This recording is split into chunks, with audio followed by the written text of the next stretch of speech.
Boom, reminisce every Tuesday, carrying on the traditions of Sankofa, man, to go forward, but to go back to collect the things that we may have forgotten, things that we may have overlooked, to collect back our lessons, so that we have a clearer direction of where we're going in full intact, man. So it's always a pleasure, man, to connect with you, brother, every week, every Tuesday, 7 p.m., man. How are you feeling?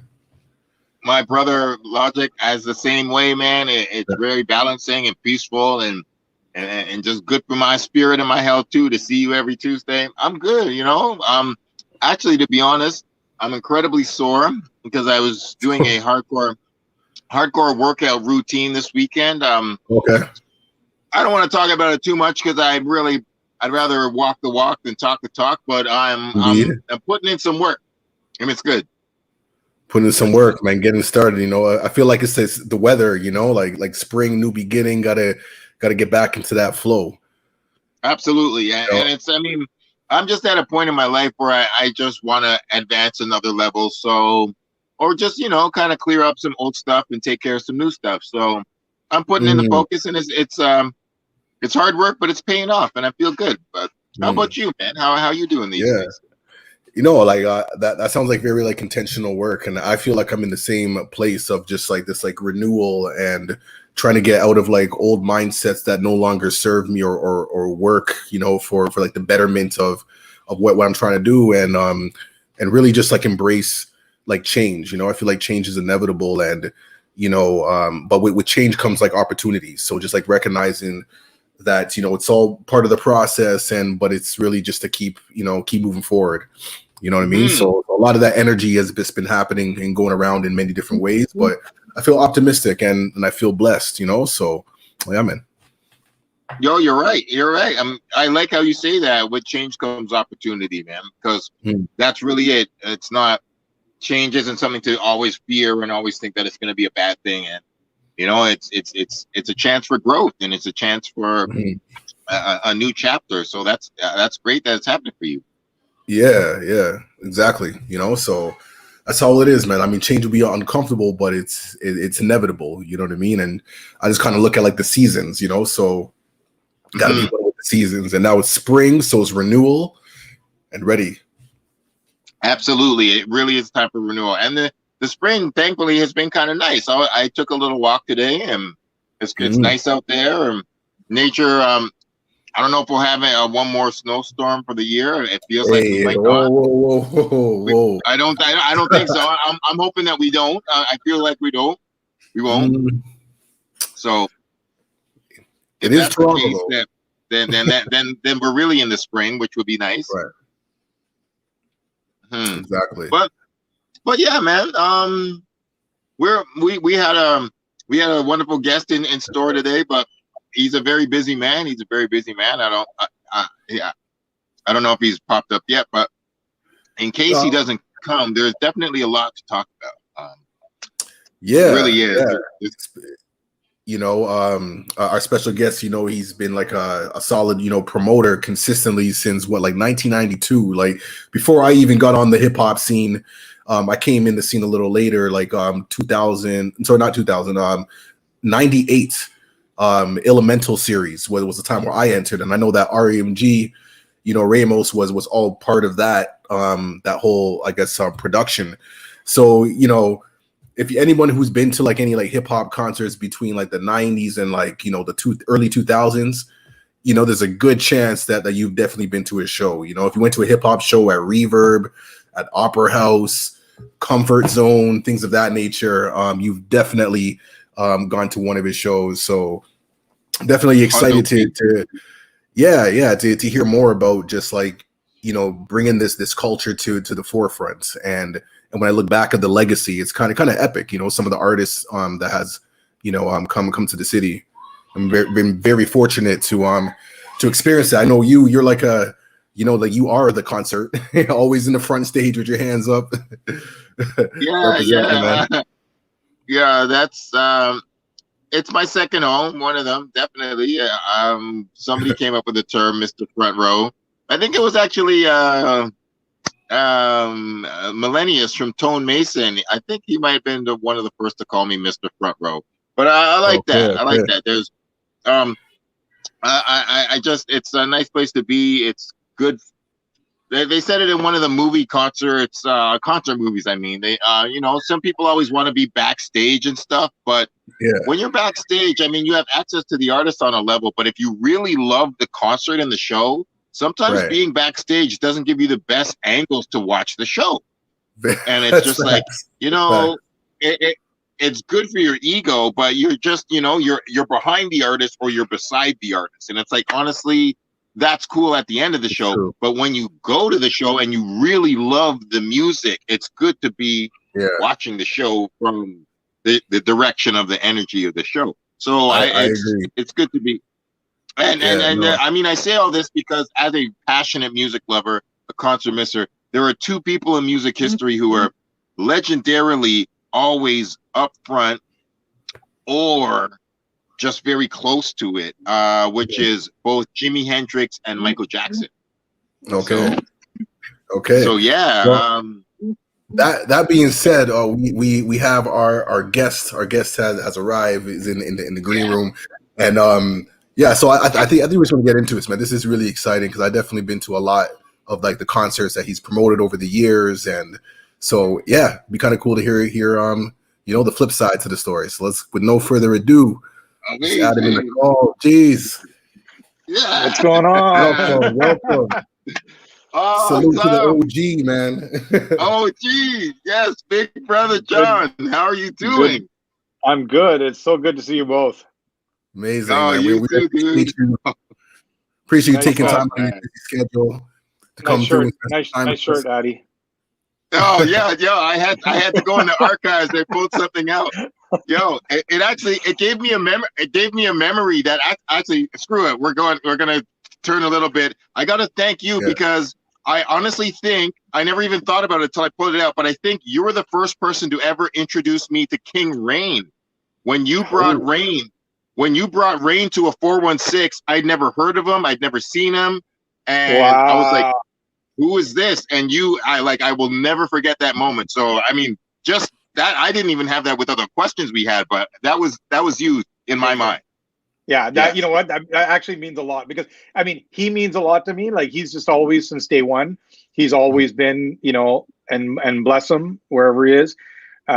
You know, like, he's always been one of those guys where, you know, people always talk about, you know, what could have been with a lot of people, but with him, he's one of those guys that I'd put him on any stage anywhere. He's just got the charisma. He's got the talent. Not a bad looking dude, you know, like he's a little suave. It always had like, his lines are always tight, you know, like that's, but yeah, that's amazing, Addy. I'm like, I'm very proud of that. That's good to hear. Yeah. No, for sure. And it was when, you know, I to be super duper like mad real. It was when I was like 23 or something, young, passionate MC. And I was young and I was just like, how do I get on this stage? I want to rock 416. But and then you put him on and I was like, yo, I need to learn from a dude like that. That guy's dope. I ain't mad at all. Whoever this Rain is, this guy's ill. And John is a smart promoter to put him on. Dope. Yep. So, honestly, that's amazing to hear though. Yeah, for real. That's just, we're really happy to have you here, man. You are so important to music history and so many levels. I don't know if you noticed, but I mean, I read your email and I'm like, yep. And I just replied. I replied like on the spot. I was like, this is amazing. Yeah. Thank you both. Thank you both for having me, because it's nice to. It's nice to catch up. And then, you know, normally, even pre-pandemic, you know, I don't spend as much time out as I used to, so I don't see people in general, and you know, and that obviously is non-existent now that we're kind of all locked up. So it's good to see both your faces. Appreciate it, man. And Logik, you look the same, boy. You look. You too, though. I'm looking at him like, hey, what the hell? That's Appreciate that. Man. Appreciate that. So, man. So, Addy, you got some questions lined up, man. Let's get right into it. Yeah, man. Yeah, like, I mean, there's a couple levels we could go, but like because of the pandemic and everything, I did want to focus on music, man. And like, you know, I want to get into your life too, and just other things that people might not know about Jonathan Ramos, just because they need to respect the damn architects. But like, like first and foremost, like, I mean, I just wanted to start simple. Like, when, like, thinking back to young Jonathan Ramos, like, what made you want to get into concert promotion? Yeah, it's not easy, man. Oh no, I mean, here's the thing. Like, it's, you know, we do a lot of things when we're young and dumb, you know, and that's kind of, you always think to yourself, if I knew then what I know now. But I'm glad I didn't, because if I knew then what I know now, I probably wouldn't get into this business. And that's, I think that's true for a lot of people. There has to be a little bit of naivete and a little bit of sort of like, what's the word I'm looking for? Like foolishness to, you know, to try anything, especially things that haven't been tried before. So I, you know, I'm thankful for that. But I mean, I grew up in Brampton, and we were always around music. Like the radio was always on in my house. And, you know, I tried my hand at learning music. I just didn't have the patience or the discipline for it. So much to my, you know, my father's dismay, you know, I tried the guitar for a couple of years, and then that didn't take. But in high school, my friends and I were all music people, and a bunch of us got together and just started throwing parties. We DJ'd, bought a bunch of gear, and back then throwing parties meant like community centers, which then evolved, like one place was like a church basement, a couple of things like that, which then evolved into we would spin at our high school dances. You know, we got a little crew happening, and that was really it. It was like buying music. It's like going downtown every weekend to buy, you know, to go, at the time it was Star Sound, right? So like all our money going down, spending 3 hours at Star Sound, buying everything we could, and then grabbing a piece at the Big Slice at Young and Gerard, and then and then heading back, and then so I can't remember exactly, but part of that then was, you know, I found my dad worked for Rogers Cable at the time, and so we had cable in the house. I was hooked up to our FM, and one day I don't know how I discovered WBLK in Buffalo. Yes. And so that was like a thing. So we were listening to that, and again, I can't recall how, but one Saturday afternoon, I don't know what I was doing on that end of the radio dial, but I found CKLN, and which was, the timing was great, because it was like in the middle of Ron Nelson's show. And so that's kind of like when and nobody I knew in Brampton could pick up CKLN, right? We could, because we had cable, but it was hooked up to our stereo receiver. So you couldn't pick up a lot of stuff. Like you could pick up the big stations, you know, like the at the time, and a lot of people listen to AM radio, but I can't even tell you why I was like flipping the dial. And at the time, like back then, there was no hip hop. It's what, you know, collectively people just called sort of like club music or dance music. So Ron was playing, you know, I remember clearly, like Ron was playing like Madonna's Into the Groove, and there was a little bit of everything, because back then it was what we now call R&B, but it was more dancier. It was like that Miami sound, you know, things like that. A lot of the New York stuff that now we call electro, you know, like the Bambata and stuff like that. So, and then all of a sudden it was like, that was Saturdays from 1 to 4. And then, you know, so it all kind of, so, you know, fast forward, we do high school, we all graduate, everybody kind of goes their separate ways, you know, schools, careers. And that was sort of the end of the crew, so to speak. You know, we were all friends, but we didn't, you know, obviously DJ high school anymore. We didn't really throw parties. And so I kind of, you know, went from trying to find my kind of, you know, my career. So, and eventually a couple of years later, ended up working for the Ontario government downtown. And I was doing that. That was my 9 to 5, but it wasn't really that fulfilling.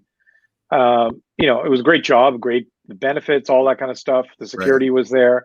Yeah, it was kind of, you know, it wasn't like I was searching for it. I didn't, you know, at that point I was too far gone from being a DJ to kind of get back into it. But I had a close friend, Logik, you may know, Addy, I think you know him for sure, but Errol Nazareth. Oh yeah. Errol at the time. So Errol, the backstory, Errol went to boarding school in England with my cousin. And they all immigrated. Eventually, they all immigrated to Canada, and then that's how I met Errol, through my cousin. And, Errol was like, I'm downtown. I'm right for, at the time he was the music writer for Now Magazine. And he was like, if you ever want to go to shows, I always got a +1, come hang. And eventually I moved downtown for my job, and kept in touch with Errol and started going to shows with Errol. And it was like one of those things where I was like, oh, this is amazing. And I remember clearly a couple of shows we went to, and Errol had a really eclectic, and still does, eclectic music taste. So he opened me up to a lot of things, jazz, but he was also friends with Ron Nelson. And I idolized Ron. I was like, Ron Nelson, right? Because at the time Ron was like, jack of all trades. Ron owned a studio where a lot of important records were made. Ron had a record label. Ron was a DJ, but hosted, the Fantastic Voyage, which at the time was sort of the epicenter of the music scene in Toronto for hip hop. Wow. And then Ron was a promoter. And back then, going to parties and going to concerts was a bit of a crapshoot, right? You go and you don't know what's going to happen. Is the artist going to show up?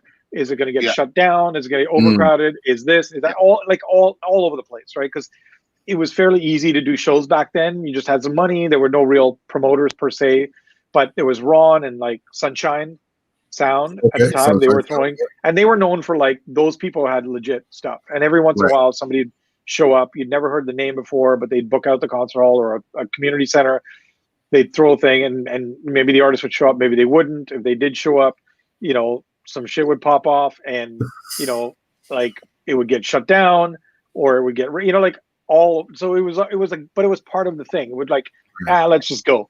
And if we're home early, we're home early. And, but Ron's were always he was Ron. He was and he built great shows. And my sort of one of my not last memories, I should say it like that, but with Ron, he did this crazy show with, who was it? It was Cypress Hill, Chub Rock, UMCs, P-Rock, CL Smooth, Schnickens. And he put this together, and this was at the concert hall. All right. What? Wow. And yeah. So I remember, we go there, and Errol took me to the show. It was an amazing show. And I remember that's where Errol introduced me to Ron, and Ron was like, man, I don't know, I hate this business. He was literally like, fuck this shit. And he was like, I'm out. I'm like, this is probably going to be my last show. At that point, Ron was starting to dabble in reggae. Yeah. Okay. And this is all my memory, so hopefully I didn't get any of this wrong. Ron might correct me on it. But so at that point, Ron had sort of was trying to step out of doing hip hop shows in Toronto, which left this massive hole. Right when music was starting to bubble.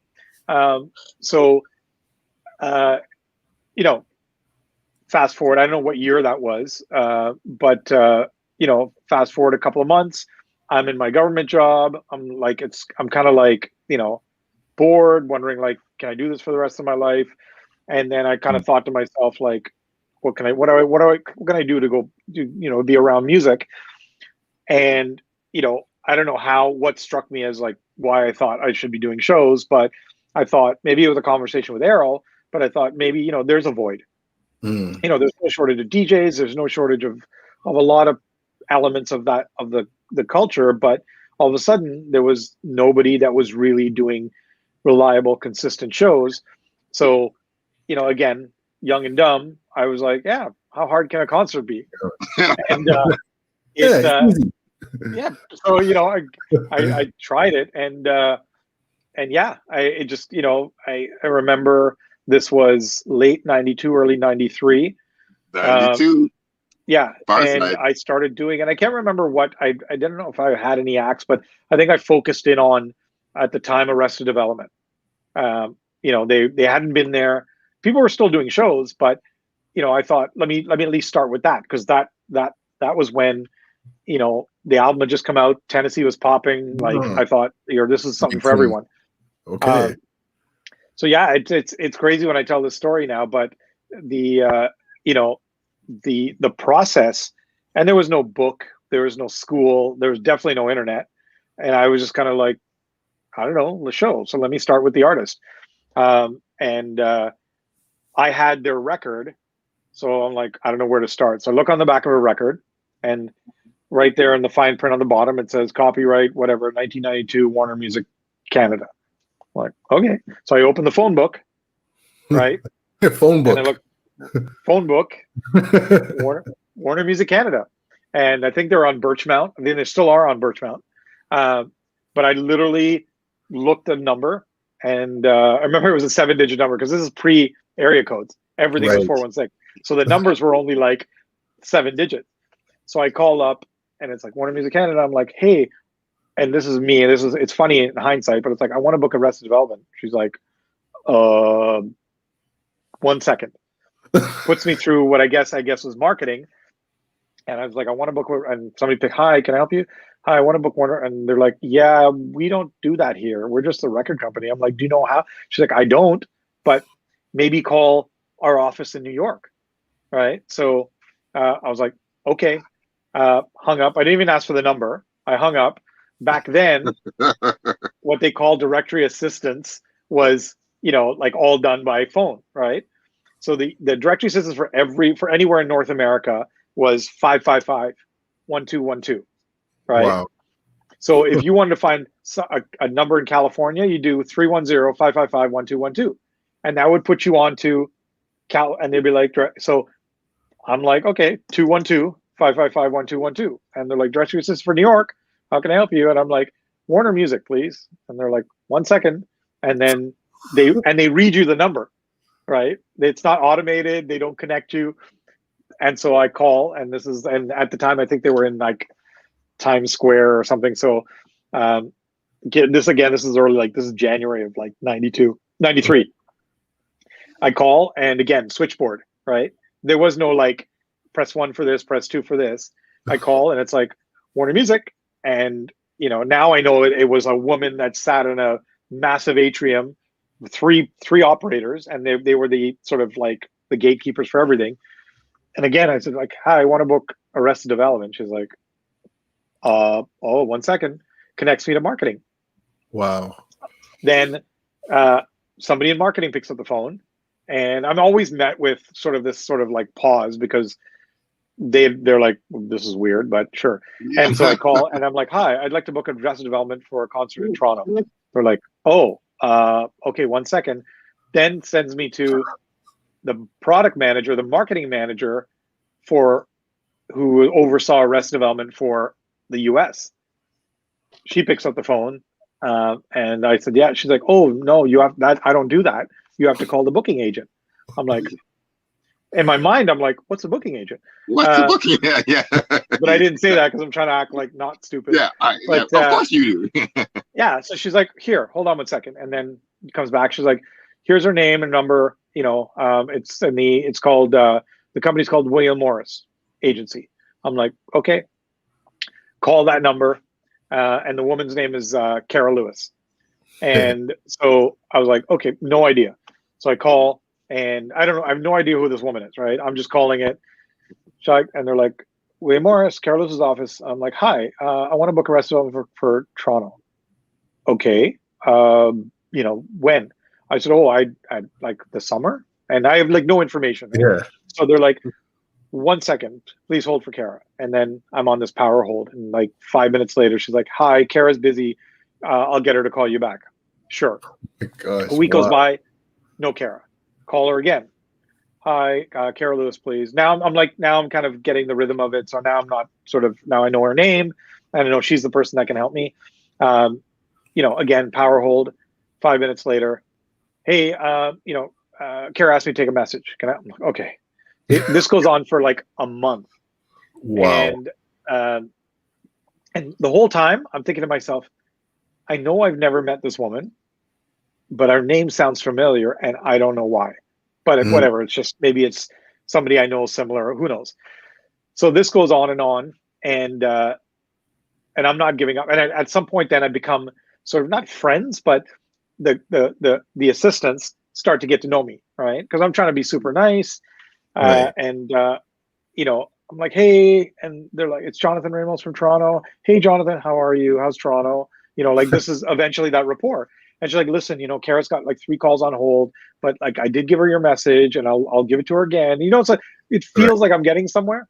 So, and I keep doing so every week. And I said, like, great, I know she's busy, and so I don't know how many times this happened, but maybe the 6th or 7th time I call, and at some point when somebody's like, okay, this guy's not giving up, because eventually they don't call you back because but of like 7 messages over 7 weeks, and she's like, okay, fuck. So then I'm on a power hold, and now I'm just used to like hearing the music, right, on the hold, and eventually waiting for the assistant to pick up. It just becomes a routine thing.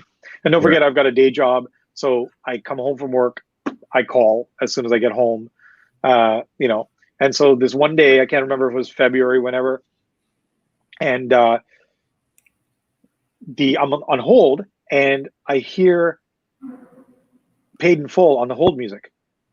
Right, so Eric B. and Rakim's Paid in Full on the hold music, and I don't know if you'll remember this when I say it, but nobody remembers it. It stands out to me for obvious reasons. But the opening spiel on Paid in Full is Rakim talking to Eric B, right, and it literally goes something like, "Yo, it's about time we finish this record. I'm, da da da. It's like, are you ready?" And it's like, "You good? You good?" And he goes, "Norby Walters, our agent. No, Norby Walters, our manager. Kara Lewis, our agent, and together we're paid in full."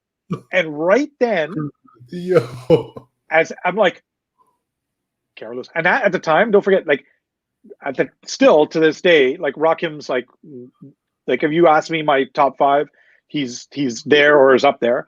Right. But that album I know front to back. Right. Like I don't know a lot of records front to back. I know that record front to back. I like to this day.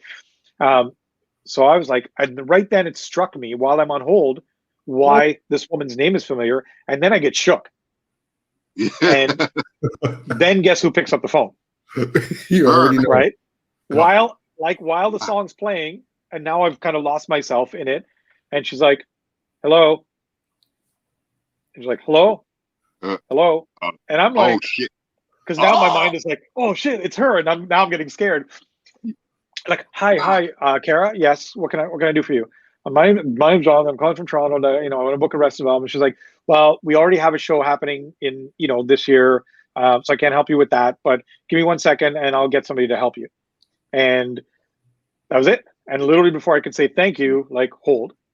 5 minutes later, somebody else picks up, and it was one of her assistants at the time. His name's Peter, who's an agent to this day, and he was sort of the junior guy, right, that dealt with all the newbies. So he picked up the phone, told him this thing, and he goes, "Okay, well, Kara was right.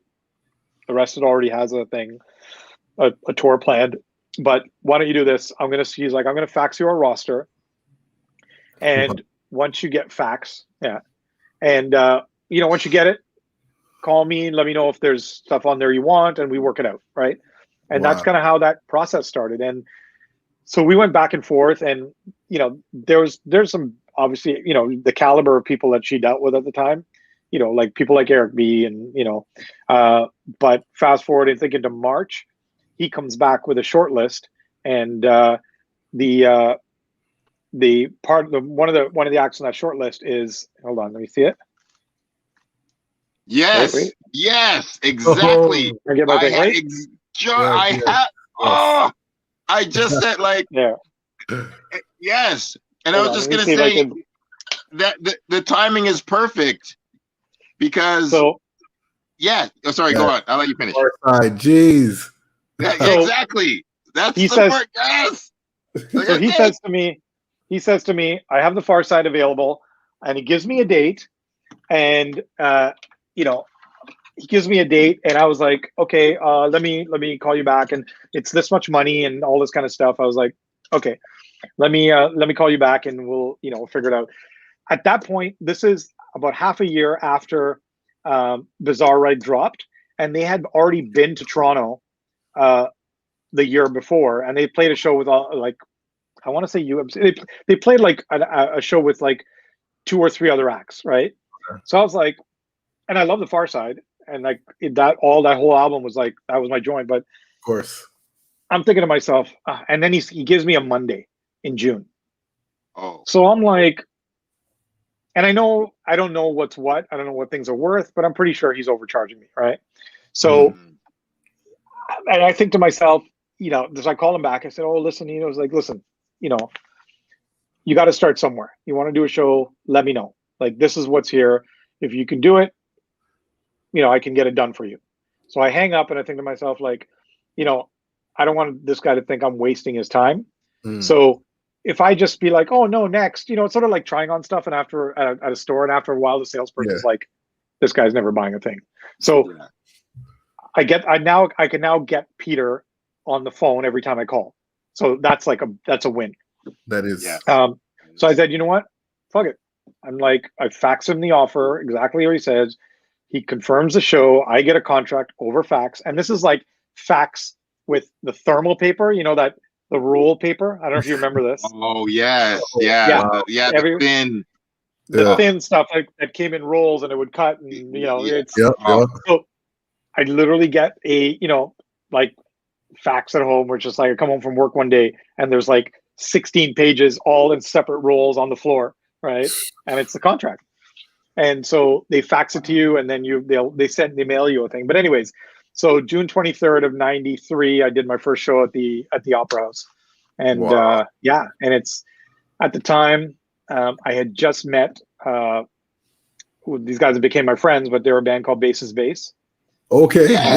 That's right. So and this is when there was 5-piece, but Mystic, Roger Mooking, was a rapper and Bass is Bass. He hadn't joined the band yet. The band was just a soul funk sort of outfit at the time. And at the time I lived at Queen and Spadina, which was across from the Cameron House.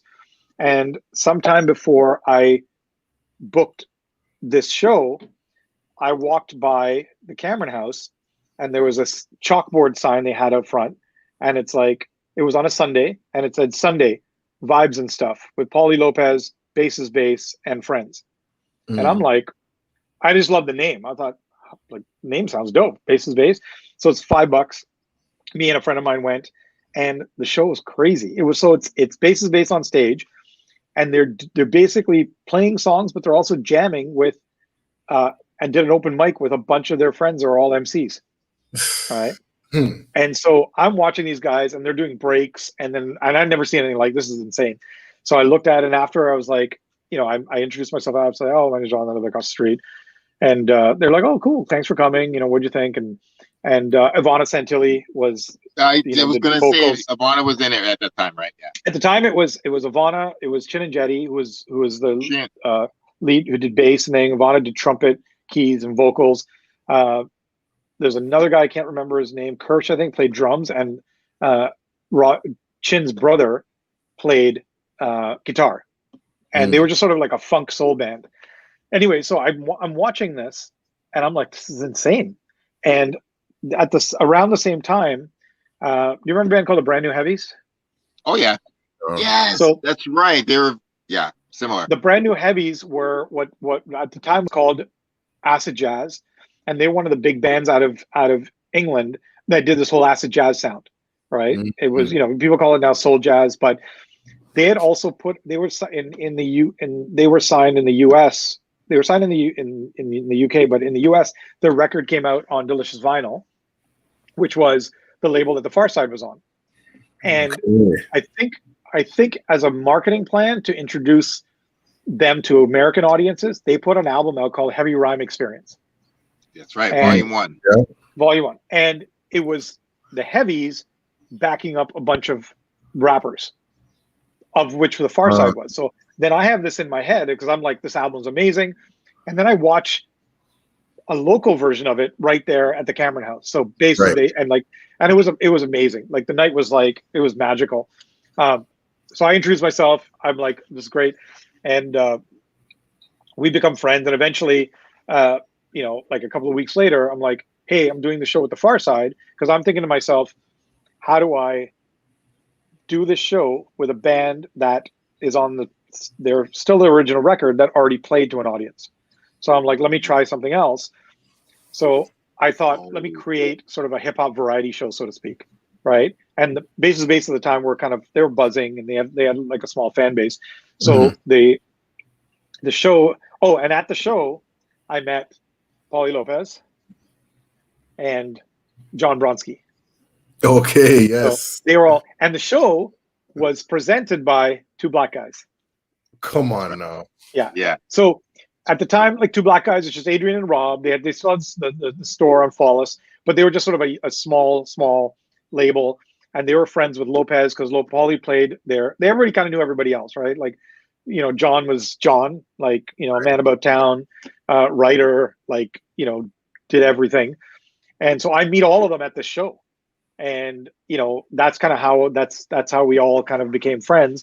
Anyway, so I create the show, and we'll move on. I spent too much time talking about it, but the last part of it was John was like, yo, I got these DJs. They're dope. You should put them on.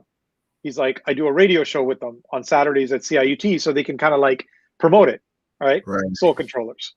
Yes. So Power, and all of those guys. Yes. And all those guys, they were the DJs on my first show. John was the host. Wow. Bass was the opening act. They were. The Far Side. And then to top it all off, I thought to myself, like, I was like, Russell Peters, a friend. Like, we kind of grew up in Brampton. I didn't really know him.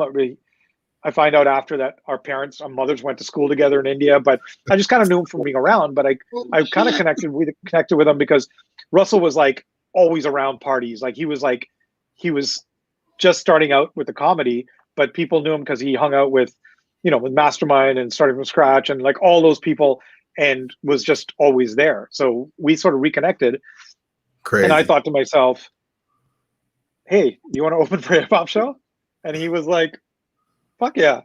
So, I thought, what's the harm in it? So he was billed as the first of three. Like, it was Russell Peters, bass, Far Side, and then hosted by John Bronski, music by the Soul Controllers. So that's an incredible lineup, man. Like, that was my first show. For your first show. Dude. Oh my God. Thank you for that. I lost most of my money on that show. So, and this is money. This is money I had saved up. This was my savings, right? So I lost most of it because everybody overcharged me. Like the Opera House, I paid too much for that. Overpaid the Far Side. Oh, and the Far Side, another note, they stayed at what was the Holiday Inn by City Hall, and they trashed the room. So, no, what? They're the Far Side. What? Yeah. What? Anyways, but the next day, I call the agent. And now Karen now picks up the phone because now in her eyes, I've done a show, I've paid them, I'm legit, right? I'm not that guy, and like I didn't stiff the act. She goes, hey Jonathan. I'm like, hey Kara. She's like, so I heard good things yesterday. They said you treated them really well. Like, how's the show? Like, are you just like that kind of stuff? So I was like, oh, it was great. Just one thing. And she's like, what's that? I'm like, they kind of like trashed the hotel room. And she's like, oh, that's not cool. She's like, okay, do me a favor. Go get a damage report from the hotel, fax it to me, and let me look into it. Wow. And she literally, and she didn't have to do it. I mean, it was the right thing to do. But I sent her the damage report. I paid the hotel. And I sent it to go ahead. I sent it to her, and she's like, "Okay, I'm sending you a check for." It was like $1,500, right? Wow. And I was like, so that was a positive experience that I know not everybody has, but yeah, that was my very first show. Yo, that's crazy, man. Like, just the way how you kind of just like stepped into this position and just like you just intuitively knew how to like connect, and just everything just seemed like it fell into place. That's incredible. Yeah, I mean, part of it, like my brother helped me with the show. My sisters did the door. Okay. I had a huge guest list because that was sort of my way of saying, this is who I am, this is my company, this is what I do. So I invited like anybody who was anybody, like DJs, writers. I gave them all guest lists. So I think I sold about 400 750 tickets. The Opera House holds at the time held 750 people, and then I probably had 150 people on the guest list, which was massive.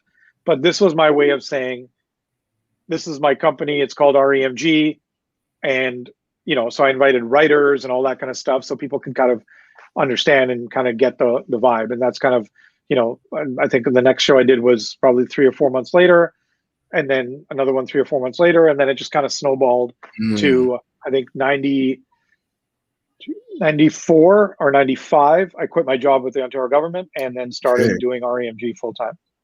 Amazing. Oh my God, I'm so thankful you told that full story. Like I couldn't find it, John, but I have that poster too. That was one of the first post shows I ever saw, that Farsight show, and I got all 4 of them to sign it. I have it somewhere in my archives, and it's one of the greatest things out of all my hip hop memorabilia. And I have it worth. And that was, so I can't remember exactly when, but that was the last show they ever did as a quad, as 4 of them. Because the next time when they toured on Lab Cabin, Fat Lip had left. So my next show was Trey, Imani, Booty, and that was it. No Fat Lip, right? And then that was like he never rejoined the band. So that was my only. So if you have all 4 of them, that's even more so a collector's item, because he never really toured with them after that. It was one of the very first autographs I have. I even got I think the DJ's name was DJ Apollo, if I remember correctly. The DJ even signed it. And that was we tried to get this footage, but that was they did an interview right beside the Opera House in that stairwell. And it was one of the greatest Rap City interviews. They were crazy. And like, we tried to get it for the show, but the footage is gone. But like, I was at that show. So like, I have to say to you, like, I have been to, I don't know how to quantify it, but I've been to probably 75% of the shows I've been to in my life have been REMG shows. And I know.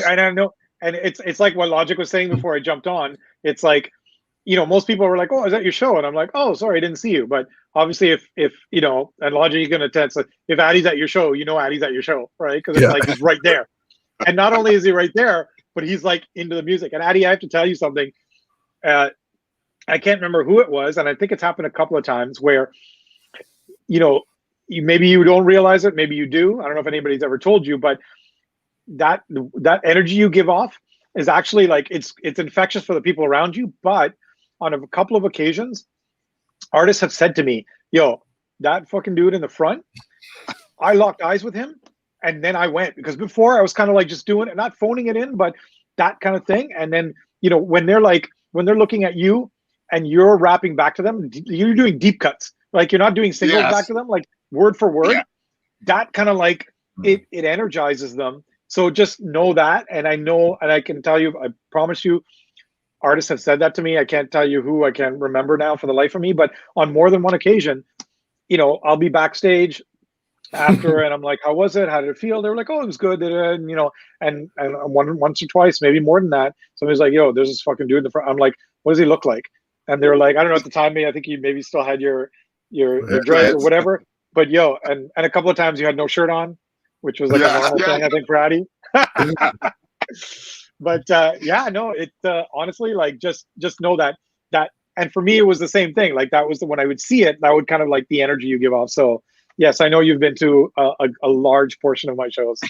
Yeah, I mean, you have amazing taste. You just have great taste in music, dude. Like, I'm just like no matter what. I mean, I am so thankful for like that full story. And I just wanted to say it perfectly connects, because I just really quickly, I didn't know that, because you actually kind of took the torch from Ron, and Ron was just like, "I can't even carry this hip hop torch." And that as a last show for Ron to do is insane. And that, like, what the artists you said are perfectly in 91. You said Chub Rock, Cypress Hill, and Fushnikins. Like, I'm like, that's so 1991. So for you to do a Farsight show in 92, you just ran with it perfect. That's amazing. Yeah, I know. So, and well, here's the thing, right? If a couple of years later, and the business is so up and down. I had one of my sort of downs, and then I think to myself, it's like, fuck, now I know why Ron got out of this business. You know, like it's like, so if I knew then what I know now, but by that time I was so deep in it that I was like, I can't get out now. Like I quit my job with the government, you know, I that kind of thing. So which is fine. And, you know, now I'm glad I stayed in it, but same thing. And I didn't realize at the time, even like the work Ron had put into that show. Cause those, like now you see, you know, acts like bigger shows touring with like 4 or 5 acts, you know, like at arenas and stuff. That didn't exist back then. So Ron booked each one of those show acts separately and put them all together. And so he had to do, like for the Far Side, I had to do work times 1 act, right? Like bass is bass and all that, but I only had to take care of like a headliner and the rider. He had 7 guys. I mean, he had to book 7 groups of flights, 7 groups of hotels, 7 contracts, 7 riders, 7 airport pickups. That's hectic. Then yeah, like and this is you're at the show and you got to worry about like you have friends doing stuff and you know all of that stuff, and it's insane to me. Like even to this day, if somebody said, "Hey, do you want to build a show that, you know, say at Rebel and let's book like 7 different acts," I'll be like, hell no.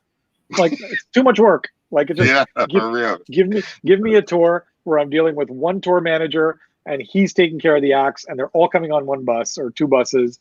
But yeah, it's honestly like I tip my hat to Ron. It's like that's and to me that was my inspiration. I had no idea about, you know, like the in passing. And Ron did 1 or 2 other shows after that, but I found out that it wasn't, somebody had approached him and said, "Hey, will you help me do this?" And it was their money, and it wasn't truly a Ron production because Ron Nelson production back then were Ron's money, Ron's marketing, Ron's everything.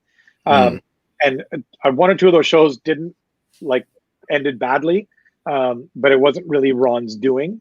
It was, you know, he had people doing. He was just sort of like the front for it. And so then when you know, when there was no money to pay the artist, or when, you know, Ron was like, "Okay, you got to pay this guy," and then whoever the money guy was like, "Oh, we didn't sell enough tickets, I can't pay him." And Ron was like, you know, and then sadly it was Ron's name on the flyer. So, you know, but to me, the last Ron Nelson show in my mind was that show. And everybody, listen, I don't think he made money on that show. I can't remember, but everybody showed up. The show was fire. Think about that. All those acts, right? Think about if you have to have Pete Rock and CL Smooth and they're like the second act on stage, right? And I remember Errol told me the drama because it was Cypress had just started to like bubble, and they decided at the show that they didn't want to go on before Chub Rock. So Ron had to deal with that. Oh man. Right? Ron had to basically deal with this thing between like Chubb and Cypress, and it ended up Cypress. I don't know how he made it work, but Chub Rock went on before Cypress, right? Which at the time was like, what? Now in hindsight, you know, they're Cypress Hill, but it was that time where, and they were still huge, right? But yeah, like that's, you know, these were all the things you have to deal with, right? You have to deal with people being late, and so.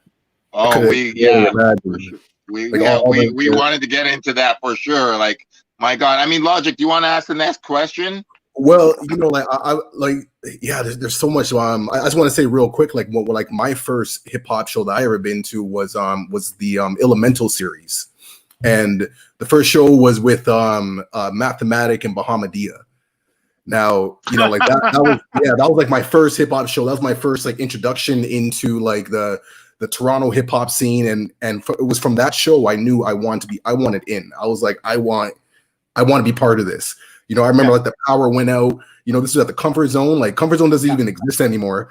The power went out. It was like crazy hot, sweating. It was madness. But to me, it was just like hip hop. You know, so I just want to say like that was like my introduction. I'm glad that you continued. You know, put it on events because you know that was a crazy experience. But speaking of like the Comfort Zone and venues that do not exist anymore, is there like a memorable venue that you can think of that doesn't, you know, exist anymore? Because like a lot has like shut down, you know, in the past couple of years.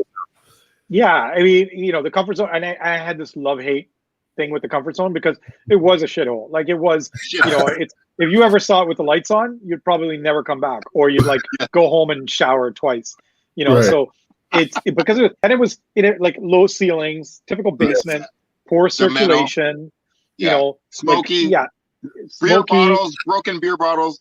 Security guys, always sort of questionable. Racist asses. Put it this way, it wasn't made for live shows, right? Because it was sort of this sprawling venue. It wasn't like a box. The good venues are like big boxes, right? Where like the Phoenix and the Mod Club, where you get vantage points from everywhere. The Comfort Zone had those two side rooms to the left and right of the stage. Then they had that room at the back with a pool room, and then they had rails all around it, so you still couldn't see. So it was but I knew the guy that owned it. Dave was a good guy. He gave us a chance. He kind of helped us put that series together, and made it easier for us to do. The Reverb is a place I miss a lot. Oh my God! Oh, what a sacred room! The sound was phenomenal. The sound was incredible. Again, 500. And doing hip hop shows, we didn't get access to the nice rooms, right? Especially on weekends, right? Like that's really how. That's how this thing went about. I got the Opera House on a Monday back in June of '93 because they wouldn't give it to me on a Friday or Saturday, right? That's right. Because too many problems. They don't drink. Whatever. Like it's that kind of stuff, right? And so all these things that I kind of find out after the fact, but that's really what we were dealing with. But then you get a room like the Reverb, which was not the nicest place. Like it was painted purple. And it just seemed like every time it was painted, it was because that paint was on sale and they just grabbed the cheapest can and just painted it. Old furniture, looked like it was Salvation Army couches. furniture. So, and then like string lights from Canadian Tire, like Christmas lights, it was, but at the end of the day, it was a nice square room. Yeah. The sound system was old, but it was good. It was powerful. Solid. Yeah. And do you remember no backstage? Like there was no backstage. You walked on from the sides onto the stage. Like the dressing room was up in the corner in another sort of room. But Dominic, the guy that owned it, he was good to us. We did a lot of shows there, and this was before Mod Club, and so a lot of our popping shows, it was like 500, 600 people it held, were there. Yeah, and so that was that. So that place I miss. I miss the Cool House. Yeah. Was good. Like, it's one of those things where if somebody said if the Reverb closed, if 10 years ago, if somebody says, "Oh, the Reverb's closing," I'd be like, "Oh, good riddance," because at the time you take it for granted. Right. Now I'm like, oh, like some of my best shows were in that room. Absolutely, yeah, and the accessibility of it was amazing. There were so many like wild nights, horrible nights. I was there the night where the shooting happened downstairs in the Big Bop. That was a fucked up night. I remember when Fifi Dobson, I had a party the same day that Fifi Dobson had a party downstairs, and remember Holy Joe's, the little tiny room. Yeah, that was the room. That was the room we used as a dressing room when we did shows at the Reverb. And I'll tell you a quick Holy Joe's story. Because if you remember, they had one of those massive TVs in Holy Joe's, right? It's like back when big TVs were like they weren't thin; they were huge pieces of furniture. And we were doing a Raekwon show, and who's that? So Raekwon's there, and he's in the back, and he's kind of chilling, and it's time to go on, and the place is full, and people are like Raekwon, and this guy is watching The Godfather because it was on A&E or something like that, right? And would not leave, and I was talking to his manager, it was his brother, and I'm like, yo, like, can you hear this? People are like fucking starting to tear shit up there. And he's like, I know, and he need to go talk to Ray, and Ray was like, and Ray watched. Thank God we were about 3/4 of the way through the movie, but he literally had to watch it to the end. And the minute it ended, they took him on stage, but because he was watching The Godfather on that godforsaken massive TV, because of course, he's Raekwon. You know, the whole, you know, the Wu, the Gambino Wu stuff. Gambino. He's like, I'm a Wu Gambino for life. Every time the Godfather's on, we watch it. Yeah, I was like, I felt like saying to him, like, yo, how many times have you seen this movie? It always ends the same. But nope, wasn't happening. So it was fine. But I think he was an hour late to get on stage because of that. Thank you for sharing that. Oh my God! Wu-Tang forever, yo. I mean, yo, I that actually, if we can go into this one, because it was one of the greatest moments, and also we can pay tribute to one of our fallen spirits. But when you brought MF Doom, to the one time, like, I was very aware that he was bringing out fake clones, the Doom posters. Yeah. And I was like, yo, you can't do that in Toronto. Do you know what Toronto crowds are like? I'm like, man, Doom, this is a perfect city for you. This is like, we have fans of your music here. You'll do great here. But don't fuck with the audience, because the audience here is vicious and they don't like little jokes or whatever. Don't bring out a fake Doom. So when he actually came out and there was the fake Doom, I was like, oh, this is Toronto Armageddon. I'm scared.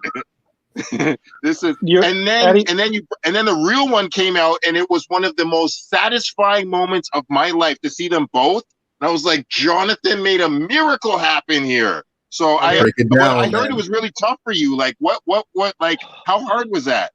Well, and let me tell you before I think there's also an Addy part to the story, because what?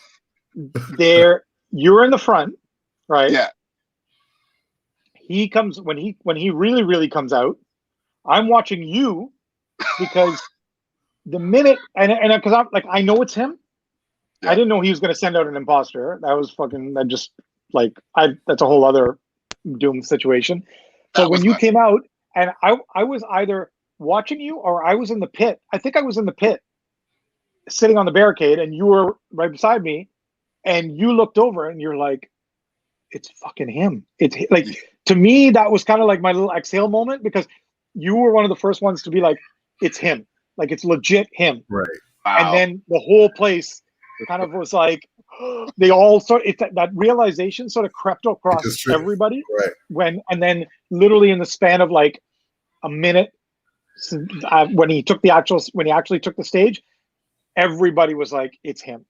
Right. And but I literally was like looking at you, and when you were like, yo, and you actually said it to me. I think I was in the pit watching, because you said, you're like, yo, it's him. I can't believe it's him. So yeah. I'm getting a flashback of that now, man. Oh my God, John, it's epic. Wow. Yeah. That was miraculous though, because so many cities got punked off, and I was like, man, you can't do that here. This is not. I'll give you the backstory. I'm trying to figure out how to do it without making it super long-winded, but I mean, it's a convoluted story. But so I get a call from a friend of mine who's an agent, and he's like, yo, I got this tour going out. I'm like, sure, whatever. What is it? He's like, Mos Def and MF Doom. And I'm like, no. He's like, yeah. He goes, but it's literally only like a handful of cities, because they're both legit. And what had happened was, and I don't know if you remember this, but I can't remember where I saw it, but it all came out of this session where Mos was in the studio and somebody was playing Doom, and this guy proceeded to rap like full songs, word for word. And it kind of went viral, and people were just like, yo, this guy's like, That's right. So, and I don't know how the whole thing happened anyway. So I get the call. I'm like, whatever, sure. Yeah, just like, I don't know how much, sure. And we do it. And it was so sort of like put together. It was us, Chicago, New York, I think. Or Chicago, us, New York. And it was one of those things where I'm like, okay, so, are we confirmed? Yes, we're confirmed. And the show was supposed to be in late January, maybe? No, it was supposed to be in November. I can't remember the year. It was supposed to be in November. And I was like, okay, so send me artwork. The guy's like, I just make some artwork, because that's how like ghetto it was. Most Most's brother managed him, so that wasn't really legit and professional. Doom is Doom. You know, this guy named Ben managed him, Ben Grimm. You know, so it wasn't like, you know, yeah, Ben. So, and I'm like, okay. So me being the nerd, I was like, oh, this is nice. I call Noel Dix. Wow. Noel, DJ Numeric. So Noel, who did a lot of our artwork, right? And I'm like, yo, I got this crazy show. And he was like, and I'm like, I want to do some crazy artwork, but I want it to be true because I can do my own artwork now. Because normally you don't get to do your own artwork. They send you the tour artwork, which is called the ad mat. And all I do is I add the city, the venue, my logo, and any local information. But typically for any tours, not just hip hop, the artwork you see in that city is the same for the entire tour, right? Right. Because it uses current pictures, relevant to the album, to the tour, all that kind of stuff, right? That's right. Yes, marketing. So Noel's like, yo, I'm like, he's like, oh yeah, let me. He hits me back, and he talked to, and I can't remember his name. He is an illustrator, and do you remember? I can't remember his name, but he used to do these posters you would buy, and he would illustrate all the MCs that Kagan McLeod. Kagan McLeod. I got that poster on my wall right here. Like, you need that one? That's the one. I have that. So he calls Kagan. Kagan's like, hell yeah. And there's no like, these are artwork. There's no great budgets to do that. So Kagan does that poster you saw, which is an illustrated Mos and an illustrated Doom, like King Kong style, walking through Toronto. Like I think Doom has his arm around the CN Tower. You know, and I'm like this, and he did it all like a comic book, right? He sends the illustration to Noel. Noel does all the artwork, puts it in place, and sends it to me. I'm like, oh my god! And this is all like a epic. So I send the agent. I said, take a look at this, get it approved, and we're going to use it. He's like, this is insane. And then he's like, can I use this for the other parts of the tour? And I'm like, oh shit. I said, I don't know, but here's Noel's information. Call him. Right? Because I'm like, and I called Noel. I said, listen, you know, you shouldn't be, I'm paying you for it. And you like, great. This is a fanboy thing, but get money. So I'm putting you onto this guy, and, you know, like, this is legit business. So I don't know if that happened or whatever. But anyways, so we announced the show. This is probably in September or October. And the show sells out. Crazy. And so this is amazing. I'm like, oh, and then you fast forward a week before, and something happens, and their schedules are all wonky. And I get a call from Jonathan, like, we got to push the show back. And I'm like, you know, because a lot of people, even though Mos Def is on it, a lot of people are like, yeah, Doom, sure, whatever. Right. You know, like, it's not. But a lot of people took stock in the fact that it was Mos Def, and that's what I did, because I would never do a Doom show by itself, right? But like, it's Mos, who's like a fan, and he wasn't even doing this for legit money for him. He could have done that business on his own. He was doing it because he got to tour with his hero. Anyways, scheduling happened. They're like, no, it's fine. Let's just wait. So pick a new date. It's in February. Chicago on the 1 week. Toronto on the week after, because they're all doing their own thing. So they kind of fly into a city, do the show, fly out, go back to doing whatever they're doing, and then go to the next city the next day. It wasn't like a routed tour where they're like Friday, Saturday, Sunday, right? On a bus. So legit February, you know, we tell people the date's changed. You can get a refund if you want. Nobody got a refund. And then the week before the show, they're in Chicago.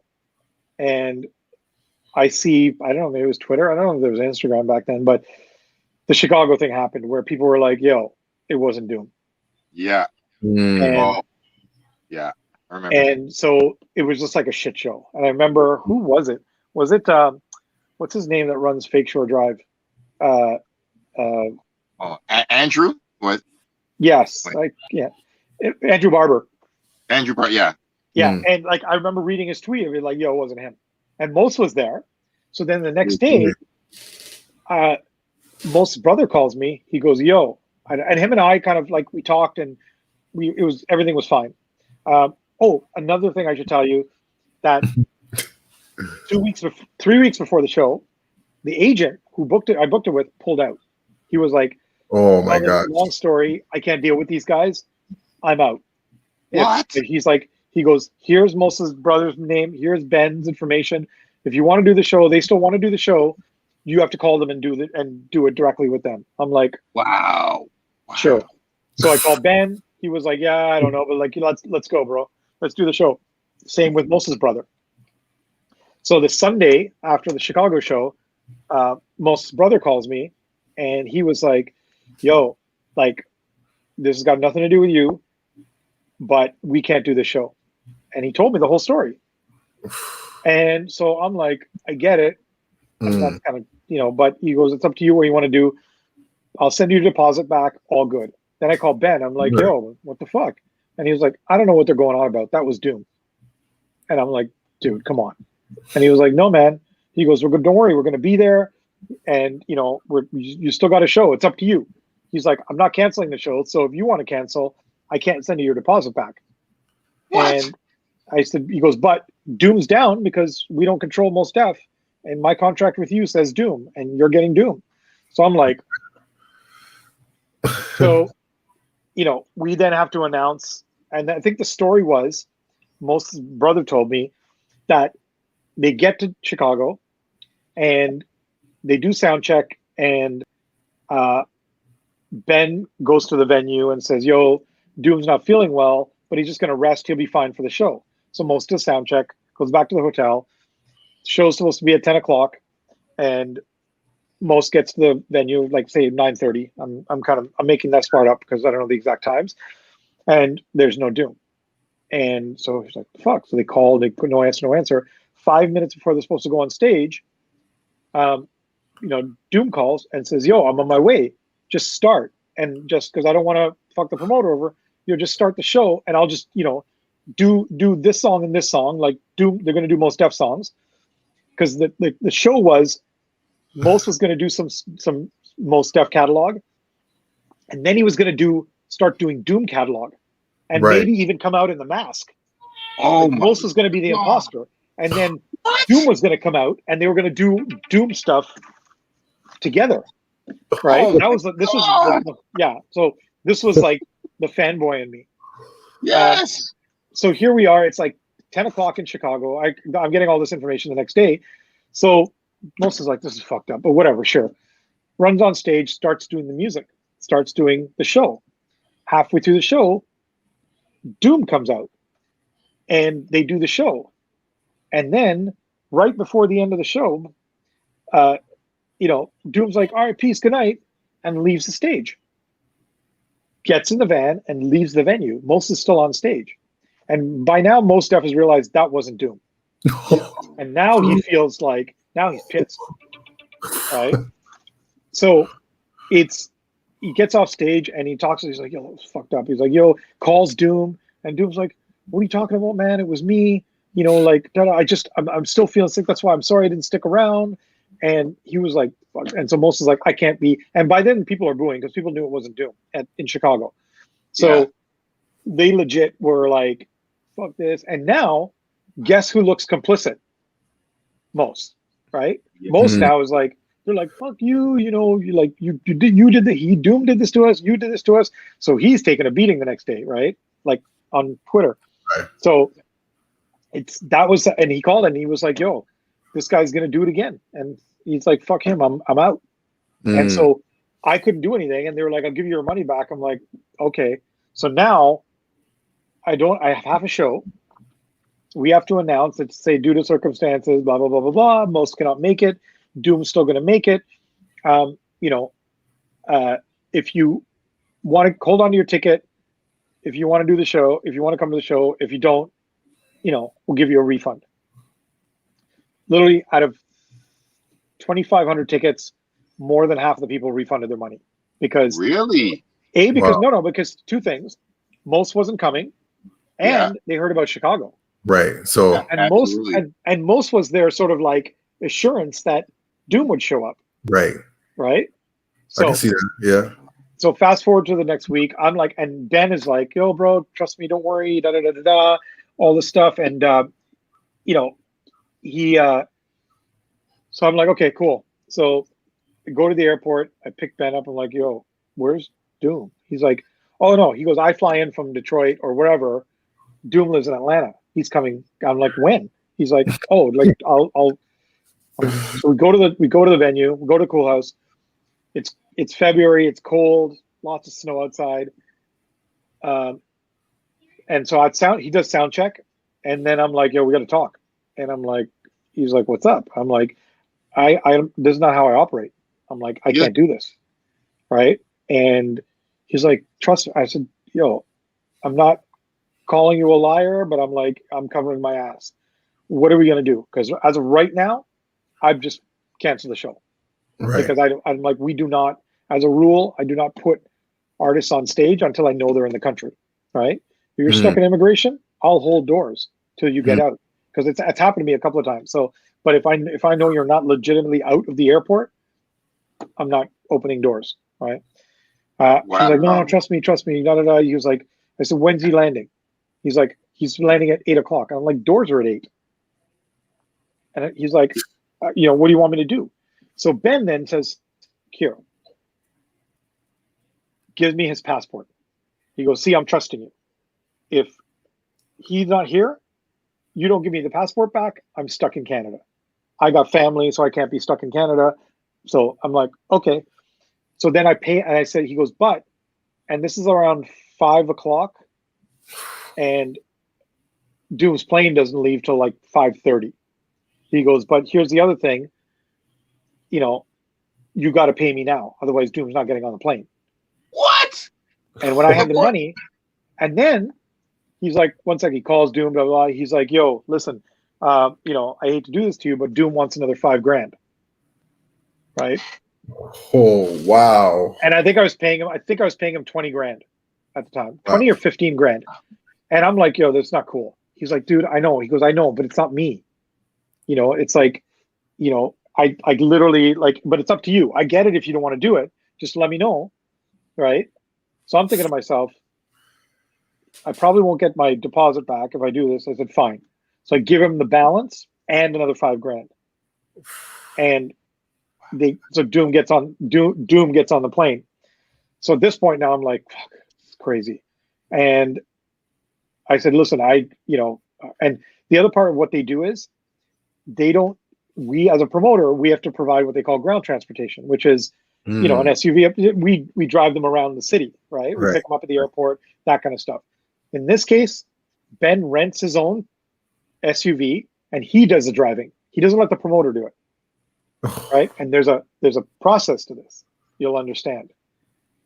So I said, yo, really? I can't.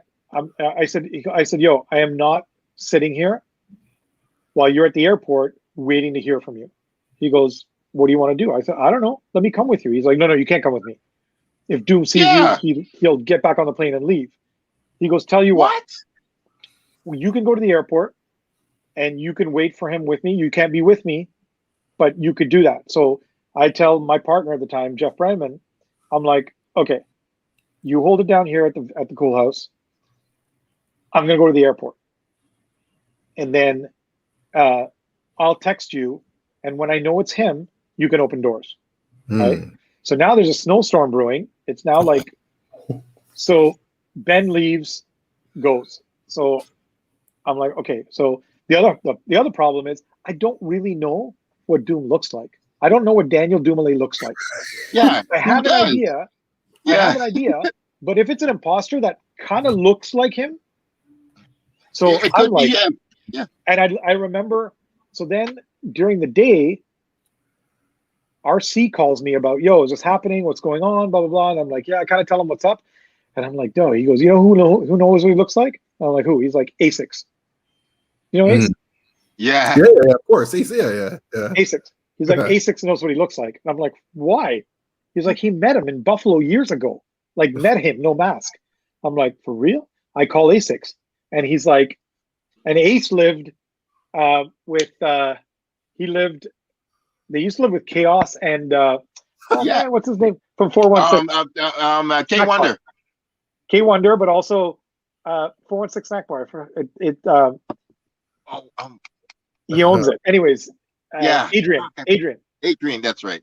Fuck. So they all lived together in a house at the end of Maud Street where my office was, right? On Adelaide. Yeah. On Richmond. Yo. And so, anyways, so I'm like, I call A6 and I tell him the story, and I'm like, RC said, you know what he looks like? He goes, yeah. And I'm like, dude, that was like 7 years ago. He goes, dude, I know his face. So what had happened was Ace and a bunch of people drove to Buffalo because Doom was playing at a club in Buffalo. And these guys, being the guys they are, they were like, fuck it, let's go. Road trip. They go, they do the show. And then after the show, they're all out front. I think somebody's having a cigarette or whatever. A6 looks up and he can see the side of the building from where he is. And he sees a dude in the side and he's like, yo, I think that's him. So he goes over to this guy and he was like, yo, Doom. And the guy's like, what's up? So, man, I just want to tell you, yo, you should, I'm a big fan, got it from this record and this record. And Doom's like, oh, cool, man. Yeah. So, and it's him, right? He was at the side at the stage door without his mask, having a cigarette, thought nobody would see him, or if they saw him, they wouldn't recognize him. But A6 being A6, he was like, yeah. So that was burned into his head. So he tells me the story. I said, dude, this is fucked up, but I got a mission. I need you to come to the airport. I need you to come to the airport with me. And he's like, let's go. I'm down. Right? Wow. So 8:30, we go to the airport, right? Just him and I. I drive. Now it's starting to snow. Already a lineup at the Cool House, right? Wow. We're not letting anybody in. The plane lands at 8:30. I go into the terminal. It's kind of bare, and I walk up to Ben, and Ben's doing this, looking at the monitors, right, with the flight times. Mm. He looks at me. He's like, "What the fuck are you doing?" I'm like, "I'm waiting for Doom." He goes, "Yo, you can't be here. Not with me." He goes, "Go wait over there." He's like, "If he comes out of those gates and see me talking to you, he's gonna turn around and go back." I'm like, "Oh, what?" Like, yeah. So fine. So I go. So I go to the and Wow. I go to like the back of the terminal where I can see Ben, you know, in my peripheral to the right, and directly in front of me across the terminal are the sliding doors, right, to let people out as they come out of immigration. And I can't see shit from there, so I send A6. A6 goes right up because when you come out, you can go left and right, right? Like there's a rail. Yeah. Wait. Right. I send A6 right up to the rail and do this, right? So he's like literally like 4 feet from the sliding door. Yeah. And I'm like, yo, if he comes out, all you need to do is just do this. You know, like what does he do? Like it's like just do this. Or he does like he's like, do it so I can like right? So I know. Like I'm not gonna run up there, you don't have to yell, yo, it's Doom. So it's now like 9 o'clock. And I'm like, where is this guy? And you know what? It's like every time the door opens, you're like, oh, I know, man. And then suspense. And so Jeff, my partner, is texting me. He's like, yo, what's going on? There's people, they're getting antsy. And I'm like, yo, I'm waiting. And I'm like, maybe he's here and he could get stuck in immigration. Like it could be because his situation, right? He's a UK with citizen. England. He's a UK citizen. I don't know what his status was in England, but I think he was there. Right. He was in the thing illegally. So yeah, I was like, what the hell? So people are coming off the plane, and then the exit is getting thinner and thinner. Like first when the plane landed, 10 people at a time coming through the gate, right. Like not him. And all of a sudden, like one guy comes through the gate, and it's a dude who's solo, who's black, and then all I see from Ace. Now this is me behind him, way across the terminal. One guy comes out and he's like, doesn't even look at me. I'm looking at the back of his head. He's like, so I'm like, okay. And Ben is still waiting. I can see Ben. He's still waiting, right? What the fuck? And I go near Ben, and he's like, what's up? And I'm like, dude. He's like, he'll be there. Trust me. He's like, go back Trust and wait. me. Trust me. So my guys, Jeff's blowing up my phone because security at the Cool House is like, yo, what the fuck? These kids are gonna like riot. Mm-hmm. And it was tense. At about, I'd say 9:30 or 9:45, right? And at this point now, there hasn't been anybody through those doors for a good 10 minutes. I'm thinking to myself, the plane's empty. Like, what the fuck are we still doing here? Yeah. But I can still see Ben, so I'm like, okay, if he's here, I'm here. And like, I don't know what the time was. It must have been about 9:30 or 9:45. This guy rolls through, and literally all I see from Ace is, like, he puts his hand behind him, and he does this subtly, right? Subtly, like. So then he comes over to me, right? And I see Doom walk over to Ben, exchange daps, and then they go. Ace comes out. I'm like, yo, like, he's like, Ramo, it's 100% him. 100% it's him. I'm like, we're good. I called Jeff. I'm like, he's here. They open doors, right? So then I text Ben. He's like, see, I told you. I said, okay, I'm heading back to the venue. Just, like, let's go. There's a lineup. We got to get him on stage. He's like, bet. I go back to the venue, and now it's got a full-on snowstorm, full-on blizzard. Oh my god! I get back to the venue. It's like 10 o'clock. It's 10 o'clock, and I'm like, okay. Text him, like, where are you? He's like, yo, he wanted to check into the hotel first. I'm like, and they're staying at a hotel by the airport, right? Oh gosh! Right up to the airport. Oh man! Like, in a snowstorm. I'm like, what the fuck? You're staying by, like. And he was, don't worry. And Ben's always like, yo, don't worry. It'll be fine. Great. Trust me. So 10:30, like, Ben, where the fuck are you? We're leaving the hotel now. 11 o'clock, Ben, where are you? We had to stop and get gas. What? Oh! Oh! And like, no sense of urgency, right? Meanwhile, who was it? Oh, the guys from Mixtape Massacre. I think, no, who was playing? Was it the Mixtape Massacre guys that were spinning? They were playing that night? It wasn't New. Yeah, I mostly just remember Doom because everything else just blurred out because I just couldn't. When I get to the venue, I see people, and they're kind of scattered around the fringe. People lean up at the bar, the Cool House. Right. A bunch of people are at the barricade and stuff, and people are kind of scattered. And I still don't know how many people we're expecting, right? Because I know we refunded about 1,000 tickets, but who knows? And now it's a snowstorm, and I'm sure people were in line and said fuck this and left before doors open.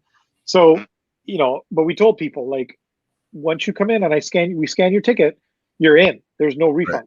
Right. And they're like, no, but he's here. We're like, he's here. So at about 11 o'clock or 11:30, people start to boo. And then they start to throw shit on stage. Yep. And the guys are like, at this point now, I'm like, it's not really fair to them. They've been playing for almost like 3 hours. It's not really fair to them to go, oh, keep playing, and to take that bullshit. So I'm like, I'm so on edge. I'm like, fuck this. I go up. I told those guys, I'm like, that's fine, pack it up. I'll take care of it. And I literally, this is the closest I ever came to losing my temper in public. But I'm like, yo, Doom's here. I saw him, legit. And people are booing. I'm like, what the fuck do you think? Yeah. You know how he is. And I remember saying this. I'm like, you know how he is, but just sit tight and he'll be here. And so and then it was quiet at the show. Like, no music. We turned the music off, and then it was just people waiting. This clown pulls up at probably like 11:45 now, right? We open doors at 9-ish, right? Uh-huh. This clown and they get in and they go dress in the dressing room. Ben's like, okay, don't worry, got this. So Ben goes on stage, starts the music. I go out to the barricade to watch, right? And then the music starts. People kind of come to the barricade, and the show starts. And I didn't know this, but an imposter comes out. Mm-hmm. Oh, and people are talking about it. And I'm like, fuck? So it wasn't Ben? It was like a random third person that they... Yes. I think Ben was a DJ. Ben was DJing. I can't remember. But it didn't even look like him. Because Doom, the height, he's got a slightly... And he had a massive gut, though. Right? Yeah. He had kind of like a massive gut at the time. So you could even physically, his profile, you could tell if you really knew Doom. And he always wore the same oversized polo shirt, right? Mad baggy, polo shirt down to his knees. Right. And then I'm like, what in the entire fuck? All of that. People are booing. Yeah. And I'm about to get up and go back there and be like, what the fuck are you doing? And then he comes out. Mm-hmm. right? And that's when I looked at you and you're like, yo, I can't believe it's him. He does the show. The show is weak as hell. The show was like maybe 30 minutes, and that was it. And I'm still like, I'm beyond pissed, but at some point I'm like, I just got to see this thing through, right? Yeah. Yeah. And so, and I've got all these things I want to say to Doom after the fact, all these, like, I'm just like up to here, but I'm just happy the show's done and it was him, right? So I did as much as I could. I did my job, right? With everything that I could control. I accomplished what I set out to do. And so I'm in the production office. Ben comes in and he's like, so, and I gave him back his passport. I regret doing it, but I gave him back his passport. And he's like, yo, come with me. Takes me into the dressing room of the Cool House, closes the door, and then there's Doom in front of me. He's like, yo, Doom, this is Ramos. This is our guy. And Doom comes, gives me a big hug, goes, yo, man, I don't know what the fuck Mos was on about. I'm really sorry you had to deal with that. And sorry about the flight delays and all that stuff. But yo, you're my guy. And I'm like, cool. He's like, no, man, you're my guy. Anything you need, I got you. You're my guy. And I'm like, there's nothing he can say to me at this point, except here's 10. Don't forget, he's overcharged me as well, right? And I'm like, cool. And I should have been more enthusiastic, but I just couldn't. I didn't have it in me. It was all I could do not to lose my shit and be like, what the fuck are you doing? Yeah. So I walked out, and then I just went home, and I had all these ideas in my head about, I can call some people, I can go get that money back because now the show's done, or I can do this, or why did I give him the passport back? I was just like, it is what it is. And yeah, and that was it. And that was my Doom experience, and wow, man.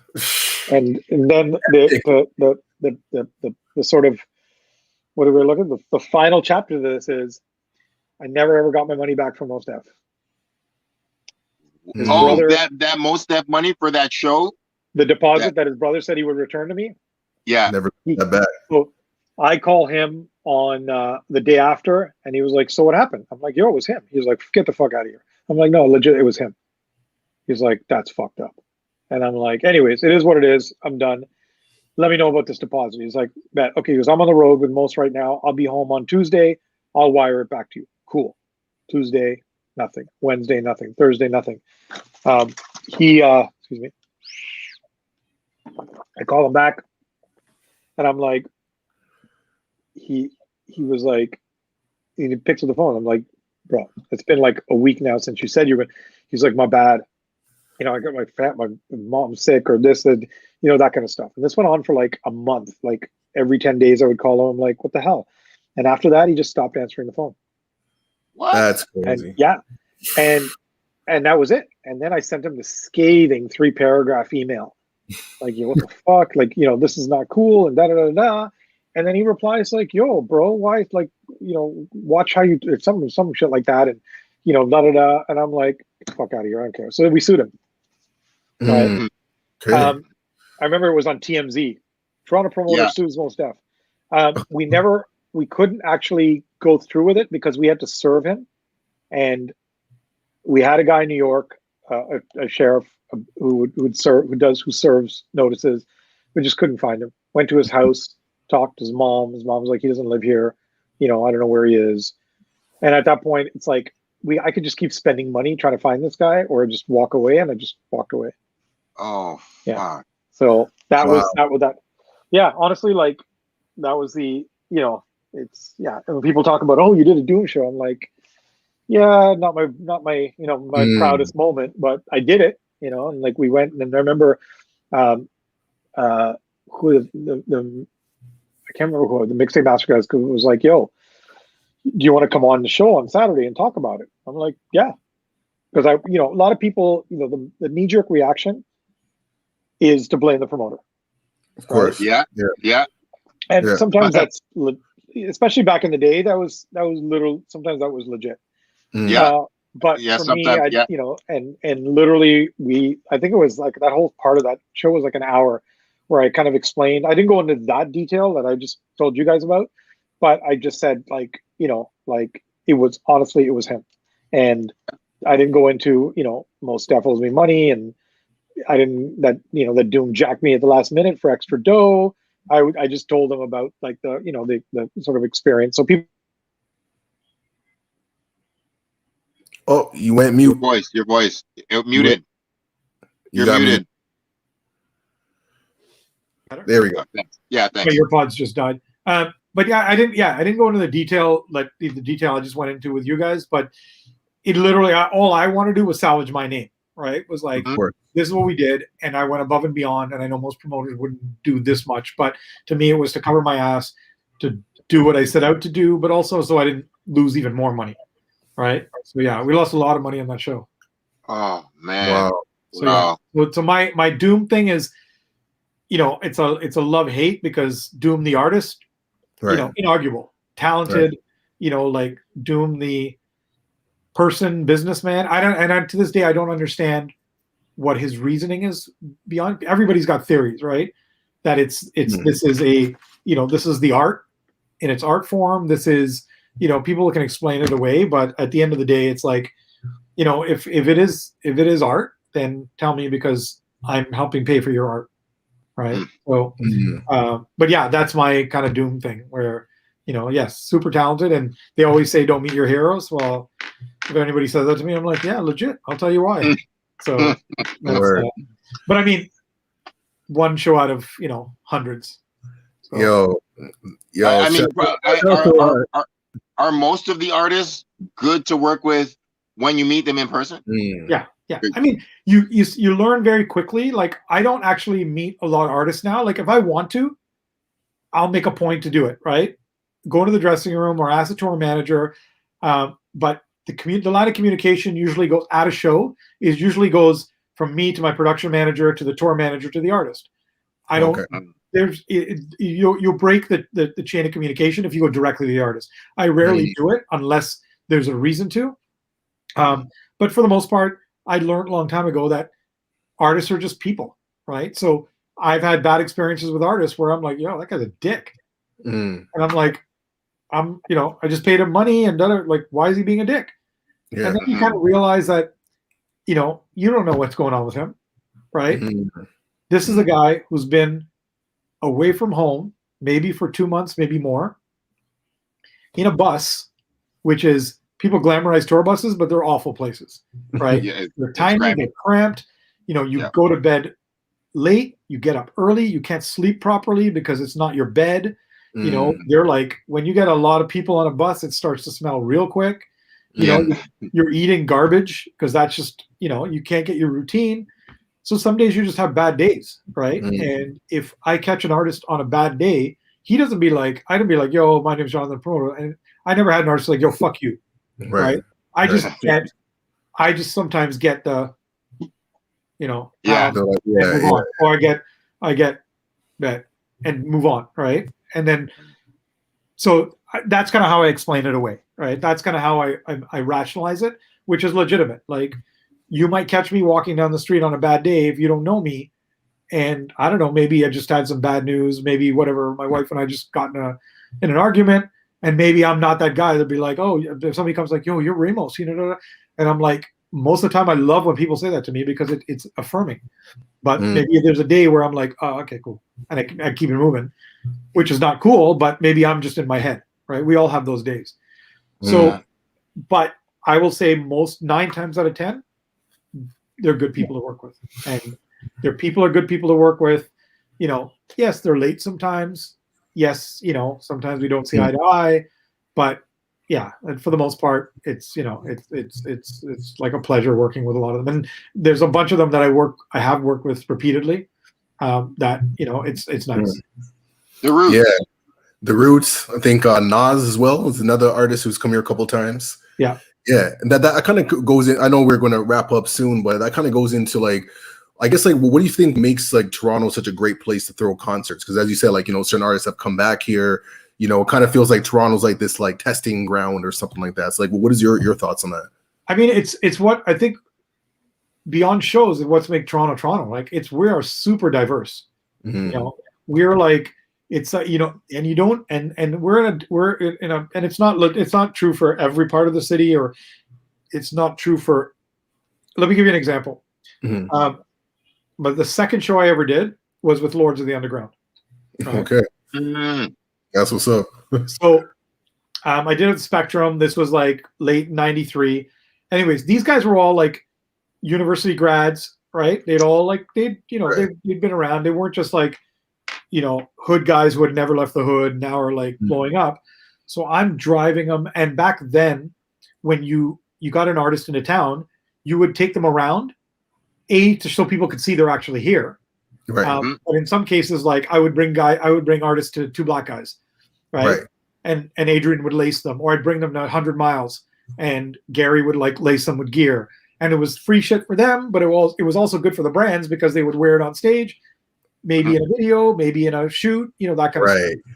So I'm driving Lords of the Underground, pick them up at the airport. We're driving, I think we're on our way to 100 miles. And they're looking around. They're like, yo, Toronto's legit. And I'm like, and one of the guys, like, I think Do It All taps Jazz, who's a DJ. And he was like, yo. And they point, and there was a group of people, I think it was around U of T, but it was all mixed. There was like some black dudes hanging with some Asian people and an Indian guy in the mix. And they were just like, it was distinctive enough that they pointed it out. I'm like, what's up? They're like, see that? You don't see that shit. They're from Jersey. You don't see that shit. Oh, wow. And I'm like, what do you mean? He's like, yo, like regular. Black people stay with black people in the black neighborhood. White people stay, you know, wherever the suburbs. Asian people stay, you know. And I was like, wow. And then they were looking at it from almost like an anthropological standpoint, where this was, you know, and to me, that's Toronto. And that's definitely not all Toronto. Toronto's got a lot of problems, a lot of race problems, but it's just such a melting pot of people. And part of it is, you know, artists who haven't traveled don't actually expect it, right? They don't, you know, especially if they haven't left the US. But to me, that's what it is. And then with that influence, or sorry, with that mix comes the influences, right? So, you know, back in the day when I started, it was the West Indian thing, right? And that influence of music, and you know, you would go to parties, just like, you know, when I went to that jam with Bass is Bass, it's like Pauly Lopez is playing like breaks, not necessarily hip hop, and there's guys rapping, and it's like, it's just this sort of mix of people. And then, you know, as in the last decade, it's been, you know, like, you know, a lot of like Africans, and that kind of brings it, and that kind of makes it even more diverse. And I think that's what people see. And my shows were like that. I would like see, like, you know, Chinese kids, of course, black kids, white kids, you know, like, you know, brown kids, indeed, like everybody. And I didn't realize this, but people wouldn't really see that at their shows. Like, it's some people, if you played Boston, it was mostly white people. If you played certain clubs in Boston, you know, there would be more black people there. And New York, and if you played urban centers, and like, you know, that it was sort of like they were just surprised, and they loved that. And then the other part of it is people's passion for music, right? Like they get on that stage, and of course there's Addy, right? But Addy, you know, at some of these shows, like they'd come out and the entire place is rhyming back to them. Yep. And you could, and especially the younger artists who had just started, you know, just had a new banger, or they weren't seasoned yet. They would come out and they'd be like, whoa. Yeah, they're like, whoa, like when Little Brother came. Little Brother, there's certain groups who are like, I fucking love coming on tour to Toronto. They treat me good. The promoters are good. The venues are good. We get good money. It's the turnout. Everyone loves the fucking music. It's not like a poser show. It's like there's no violence at the show. And I'm like, I remember one year I saw Killer Mike 5 times in the year, and Killer Mike's like, I love coming back to Toronto. But like Little Brother was a total Toronto group, and they're like, we fucking love it here. We're not from this, but like we try to come here. There's quite a few groups who just were exactly like that, man. No, like a little, and I was blessed because a lot of the acts I dealt with were sort of like people, depending on, I don't know how you call it, but they weren't like, it wasn't club music, right? They were like, it was like, you know, Little Brother and the Roots and Nas and Dilated and J5 and Dilated, like, you know, like all of and Quali and Common. So much quality. Fuck. And that those that's not a Toronto sound per se, but in terms of like people that like consume music and go to concerts, that was a Toronto sound, right? That like, is yeah. Like for sure. all the, and I'll call it legit, all the that OK Player lane, right? Yes. Even like Erica and Jill Scott and D'Angelo, and you know, like there was a time where for me, I just got lucky doing shows in that what I consider my golden era of those acts, right? That were like old, and people weren't there for like nobody came. You know, if you did, you know, acts who had club bangers, people came and it was more club stuff, or they came to talk to girls, or you know, like True. When these concerts, people came for the concerts. Like whatever bullshit was happening when the show started, that was it. It's true. Bar locked off. Like people were like there. Like I remember talking about the Reverb. I think one of my first Quali shows, right? And you know, just the now what the hell? What's the song called? What's the Kanye song? Get By. Get By. Get By. Which one? Like to me, I get my hairs on my arms stand up just talking about it. Like when he came, and I think he opened a show at the Reverb with that, and it was sold out. And you know, the Reverb just got like, you know, like legit packed, and people were like, "Yo!" Just when he started, and people rapped the whole song with him, and that was such a fairly small room that the energy was contained. You can't like those. I have specific memories of that. Was one of them. You know, different shows where people just like, you know, the Bahamadia one at Elemental, that was another. But yeah, like that's what Toronto was. Like as much as people want to talk about, you know, Screwface, if you had good music, right? Yes. People were not ashamed to give it back to you, right? Like that was like true. People just fanned out, and if they legit liked you, you would know it. And that's one of the reasons everybody loves coming to Toronto, because we're all music people. You're so right. Just like, John, we have to. I'd like to do this again if you have. It's so good to talk to a music head like you, and like I didn't even know how amazing of a storyteller you were, dude. There's so many more. This is what we live for. Like you know me, man. I love every fucking detail. All I'm surrounded in is music books here. This is just pure music books and stuff. But like, okay, like, I mean, we're gonna be dealing with this pandemic for the next year or whatever. Your industry and your work, all of us are connected in various ways. You know, as our jobs and as our family. It's like this is part of my identity. Like this shit fucked me up when I realized I haven't gone to a real concert like since Cameron came in like March 28th. Yeah. And like very last show I'll never forget. But like if we could, man, I wanted to say two things. Can we like have a part 2 with you in like 3 months or something, whatever? Well, and like we could talk a little more about the future and like the future of the industry, the future of. I wanted to talk to you about like the cell phone era and like, you know, cell phones and shit changing shit. But like, it's been a great trip down memory lane to talk about the past. So like, I wanted like if we can just part 2, we'll focus on the present pandemic and the future shit. But like. I have a question for you. It's like, you know, I definitely want to talk to you as a person, and it was inspired by something I saw where like I almost cry every time I hear this moment. But I was at a show at the ACC. I saw Sade, and it was like everybody came in tuxedo. This was a life event. Yeah. Like. Seeing Sade, we're like, motherfucker, like I'm gonna tell my kids about this. And so it was a magnificent masterpiece, amazing show. Second last song of the show.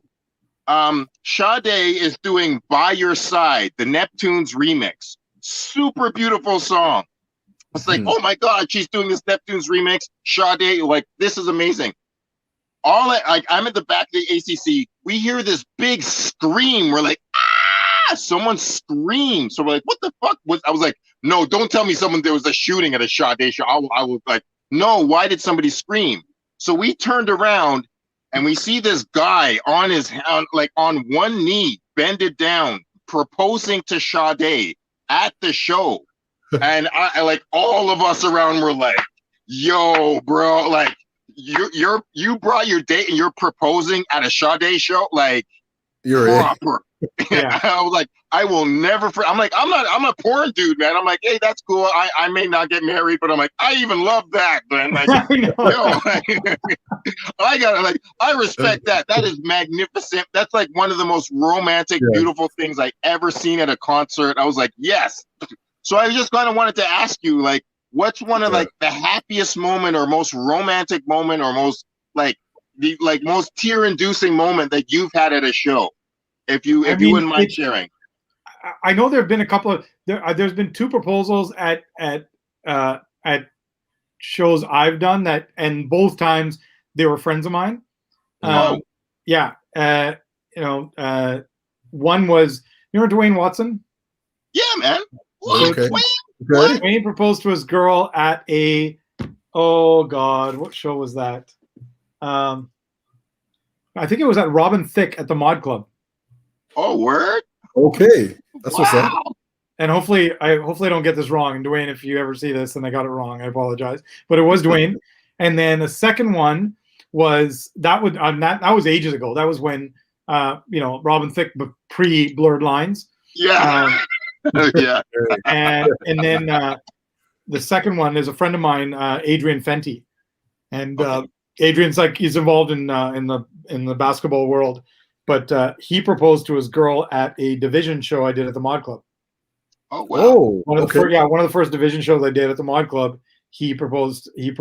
So, and I've seen, sadly, it's like, when you do this for a living, sometimes I end up like sometimes I'll spend entire shows sitting in the back in the office, right? Just if it's been a long day or if I'm doing work on the show. Sometimes it's just more comfortable back there. Like I'll go out, I'll watch the show, but it gets to the point where I used to like go out and watch the whole show start to finish. And sometimes you do, and there's some artists where I'll watch the entire thing.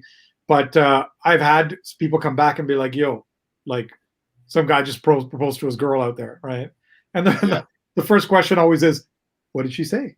Yeah, exactly. But yeah, like it's hard to say. For me, a lot of the moments are more like the sort of those passion moments where, like I said, with Quali, like the Bahamadia thing, when the power finally came back on at that show, and the energy that came at Bahamadia, man, insane that she talked about. Those are kind of the things I remember, and then sometimes like, I remember the validation I got from my very first show, that Far Side show, where I knew I lost money. It wasn't the greatest feeling in the world, but I stood at the back of the venue, and my girlfriend at the time was like, who I kind of shared this whole story with, like I want to do shows and and she literally was like, I was stood at the back of the venue, at the back of the Opera House, and I was looking. She's like, you did this. And I'm like, what do you mean? She's like, you did this. And I said, well, they did this. And the Far Side was on at the time. And she's like, yeah, but if there's no you, there's none of this. So it's like, you should be proud of that. And then in that moment, I was like, well, my bank account's not so proud, but but I remember later on when I kind of got over it a couple of days later and I thought about it, and that really is things I really like, for me, where the real kind of motivation, the real validation comes from. Or if people just, randomly would be like, yo, I was at this show. Like now it happens a lot on, on socials. Like, that you guys know that account Flyer Vault? Oh yeah. Yes. So, Dan, who runs Flyer Vault, used to work for me. Okay. He collected all our flyers. Kind of that's how the whole thing started. But it's great. He'll post stuff. Sometimes I don't even have, but he'll tag me on it, and people will be like, "Oh my God, I remember the show," and And there's people that work for me that are like younger, much younger, that weren't around when I started, but they're like, "Yo, you did the show," and that to me is like, I'm like, yeah. So that it's things like that kind of mean a lot. Like it's meeting the artist is great and kind of doing that kind of stuff. I've never really been like a kind of a hangout kind of guy, but it's like that's the kind of stuff that for me is fun. And then the icing on the cake is what started as a hobby and as a just something I was dabbling in turned into a career. And I have like a wonderful wife. I have 2 gorgeous kids. I do this for a living, right? So there's worse things I can be doing than than that's amazing. So that's So real quick, like one last question. I know that we keep adding on questions, but this is just because Click was in the chat. Shout out David Cox, man, aka Click. He has a request. So he says, get Ramos to tell the Nas and RC story. Nas and RC story. And I gotta shout out Click. It's because like it's him and I've been friends for a long time, even before I think he was still an artist, and he's been there like closer than most to to a lot of the stuff I've done. We've done shows together. So it's those relationships where people that are still friends, right? Like beyond the industry and beyond things. That's kind of like that. That's a big takeaway. So so I'm trying to remember the Nas and the Illmatic vinyl box set. Yes. Okay. I'm like, what did RC do to Nas? If you remember, I'll try to get it too quickly. So, my last Nas show was he did a tour, and it was to celebrate the anniversary of Illmatic, and now there was also a documentary film that The Time is Illmatic. Yeah. And he did this tour where he was screening the film, and then he would do the show, same stage. Literally, as the credits rolled, he would come out and do Illmatic front to back.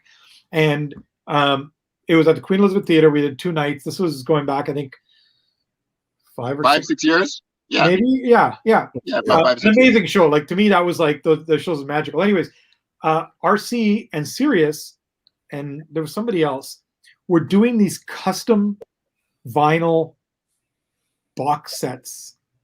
I can't remember the whole thing, but it was these insane box sets that they were doing, and I believe he was selling them, but he literally wanted to gift one to Nas.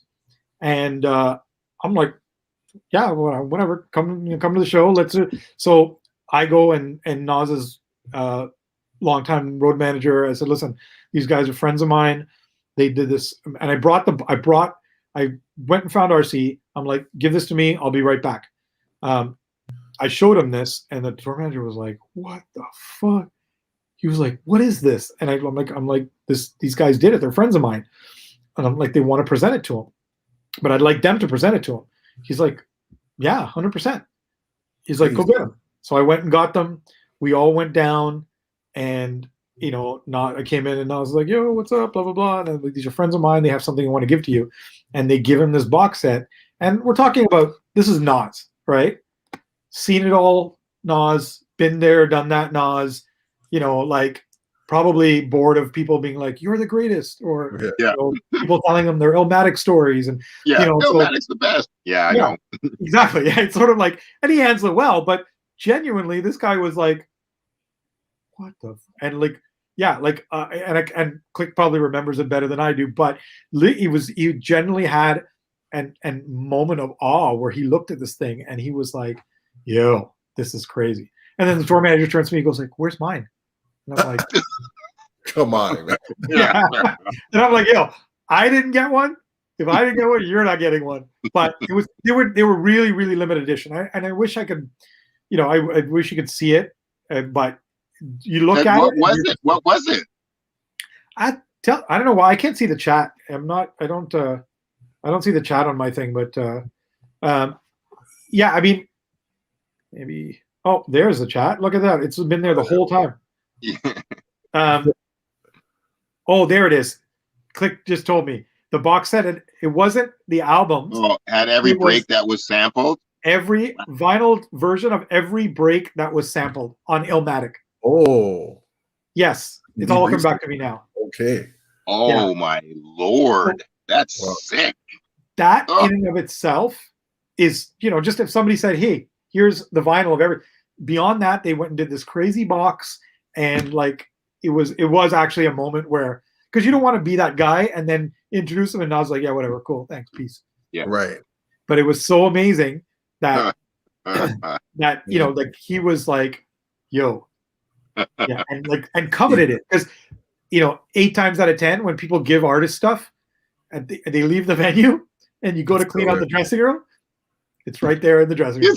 Like they were looking around, they're like, yo, grab that Henny, grab that, let's be out. And they leave, and fan gifts and, you know, a lot of times clothing, you know, especially Toronto people love to give people like their own, you know, people have clothing lines. You already know. Sitting on the couch, right? But yeah, that part of me was hoping that Nas left that on the couch in the dressing room, but oh man, no, actually took it. He legit took it with him. He didn't even ask his guy to pick it up. When he got in the truck at the end of the show, he said peace, and he gave me a dap with one hand because in the other hand he had this box with him. Oh wow, yeah. Took it. Incredible! Wow, yeah. Wow, yeah. Yo, man, yo, thank you so much, Jonathan. Man. Thank you. Yo, dude, we please, can we do a part 2 later this year? Honestly, anything for you. It's my way of returning, you know, the energy you put out into the universe of the shows. That means a lot to us. Oh, man. And both of you, and just, you know, so you guys know, it's like this sort of like universe that we have in Toronto is like everybody kind of plays a role, whether they know it or not. So Project, the stuff you've done, like the Stolen for Africa stuff, but sometimes just being there and like being parts of the show, even as a consumer, that all matters. And to me, that's a legit part. So to this day, I would take it for granted to see people, even like, you know, embarrassingly like yourselves. Like, I see you guys at shows, I dap you up, what's up? We keep it moving. Yeah. It's like I appreciate people more when I see them now, you know, and so I think that to me is like, that's Toronto, that's the shows. So, you know, my stories, I can tell you stories about Nas and the Roots and, you know, Doom for days, but, you know, the fun stories are like, you know, like Addy, your thing, you know, like your, you know, so yeah, it's oh, and Addy, can I tell you the sorry to make this all about you, but no, I don't care, man. No, please. I will get going, but I don't know if you remember, but you were at a show at the Great Hall years ago. What's the dude from New York, white guy, real underground? Not Wax. I did it. Cage? Huh? No. Cage? It's something. It's anyways. So listen. So I do. Ari the Rugged Man. Maybe Ari the Rugged Man. Ari the Rugged Man. So I did a show that night at the Opera House with A$AP Rocky. Right, sold out. Rocky's first show, and everybody was there. Drake came. Rocky's agent flew down from New York. You know, became a friend of mine. But Josh, super nice guy. Josh, also the guy that started hip hop karaoke in New York. So a real head. He came down, amazing, magical night. And then they're like, Rocky's like, yo, we're going to after party. Lola threw a party for him in the private room above the Great Hall. Right. And so we're all going, and me, Josh, Rocky's Canadian agent was there as well.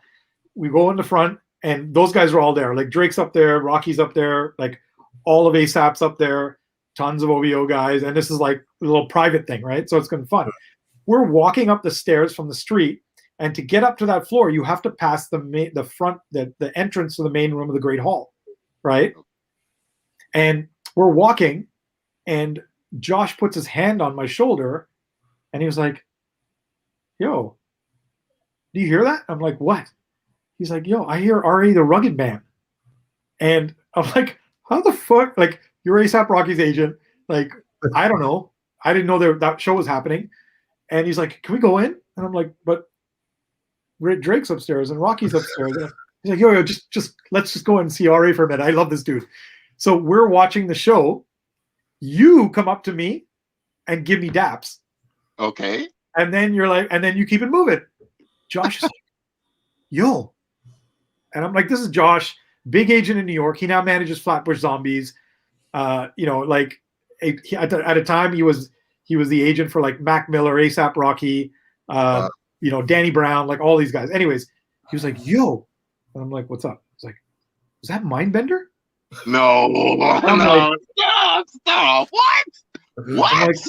I'm like, I'm like, yes. Are you fucking with me? He's like, no, bro. He starts to tell me about some crazy message board back in the day. Oh shit! In the pre-internet nerd days that he was on, and you were on, and you were like, not were, our legend on that board. Yeah. Oh my god. Yo, and I'm telling you, and he was like, yo, you don't know. It's like, and I'm like, you want to meet him? He's like, fuck yeah. So I went and grabbed you. I'm like, Addy, this is my friend Josh. And so it's like, and then you guys chopped it up for like a while, right? I'm at the Great Hall. That memory started to come together for me, actually. Yeah, like, wow. So then, so then I'm like, yo, we better go because I don't know what's going on upstairs. You guys had already pieced out. And then we go upstairs, and this guy all night is like, yo, I can't believe I met Mindbender. we're standing beside Rocky and Ferg and Yams, rest in peace. Rest in peace. And Drake is like, they're all there. And this guy keeps hitting me. He's like, yo, I fucking met Mindbender. John. Oh my god, that warms my heart. He didn't tell me that's who he was. Like, when we talked, I didn't know that's what his, like, the business he did. We only talked about the message board a little bit. Yeah. So like, that is crazy. Yeah. And he's not that guy. He's not going to run off his resume to you. He was just more because the rest of the night he would tell me about different like situations on the message board where you were in there and he was like, yo, this guy's legit, so yeah. I like all like real hero shit. So just oh my god, that's so hilarious. Oh my, thank you so much, because so many I'm like, I'm like, yo, I'm just who I am. It's a huge American message board, and I'm like, I'm here in Toronto and we have a great scene and I'm a part of the scene.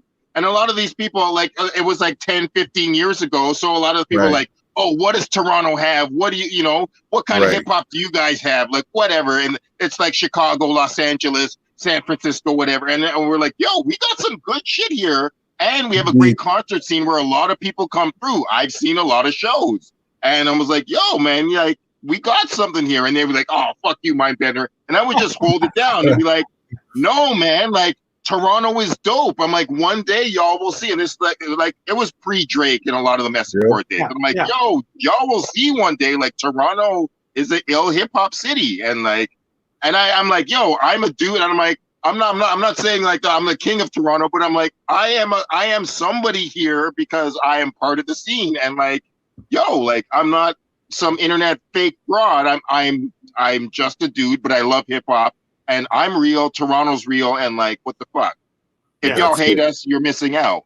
But my God, thank you for that, John. Like, oh my God. And the last thing I gotta tell you is my like, before part two, we gotta do a part two, but I've seen the Roots 21 times. That's the most I've ever seen anybody is the Roots 21 concerts, and that's on you. So thank you for that. I'm like 10 or 11 for De La Soul, and it's like 14 for Method Man or whatever, but like 21 times Roots concerts is my record for you for one group. And we gotta keep this going, man. All right. I mean, you let me know. I love doing this stuff. I love reminiscing. Yes. It reminds me. You get to recount stuff that I otherwise would forget, and it's good. But it's also to me it's good for, like, it's not just me talking about me, but it's like sharing the stories and then reminding people reminding me reminding other people, but just about sort of what we all are in some small way involved in. Which to me is huge, and in probably in the best city in the world. Yes, absolutely, man. Well, maybe we can do it right before the summer, where if we could talk about what the summer fucking vibe is going to be, what the summer entertainment world is going to be, if we could. Mm-hmm.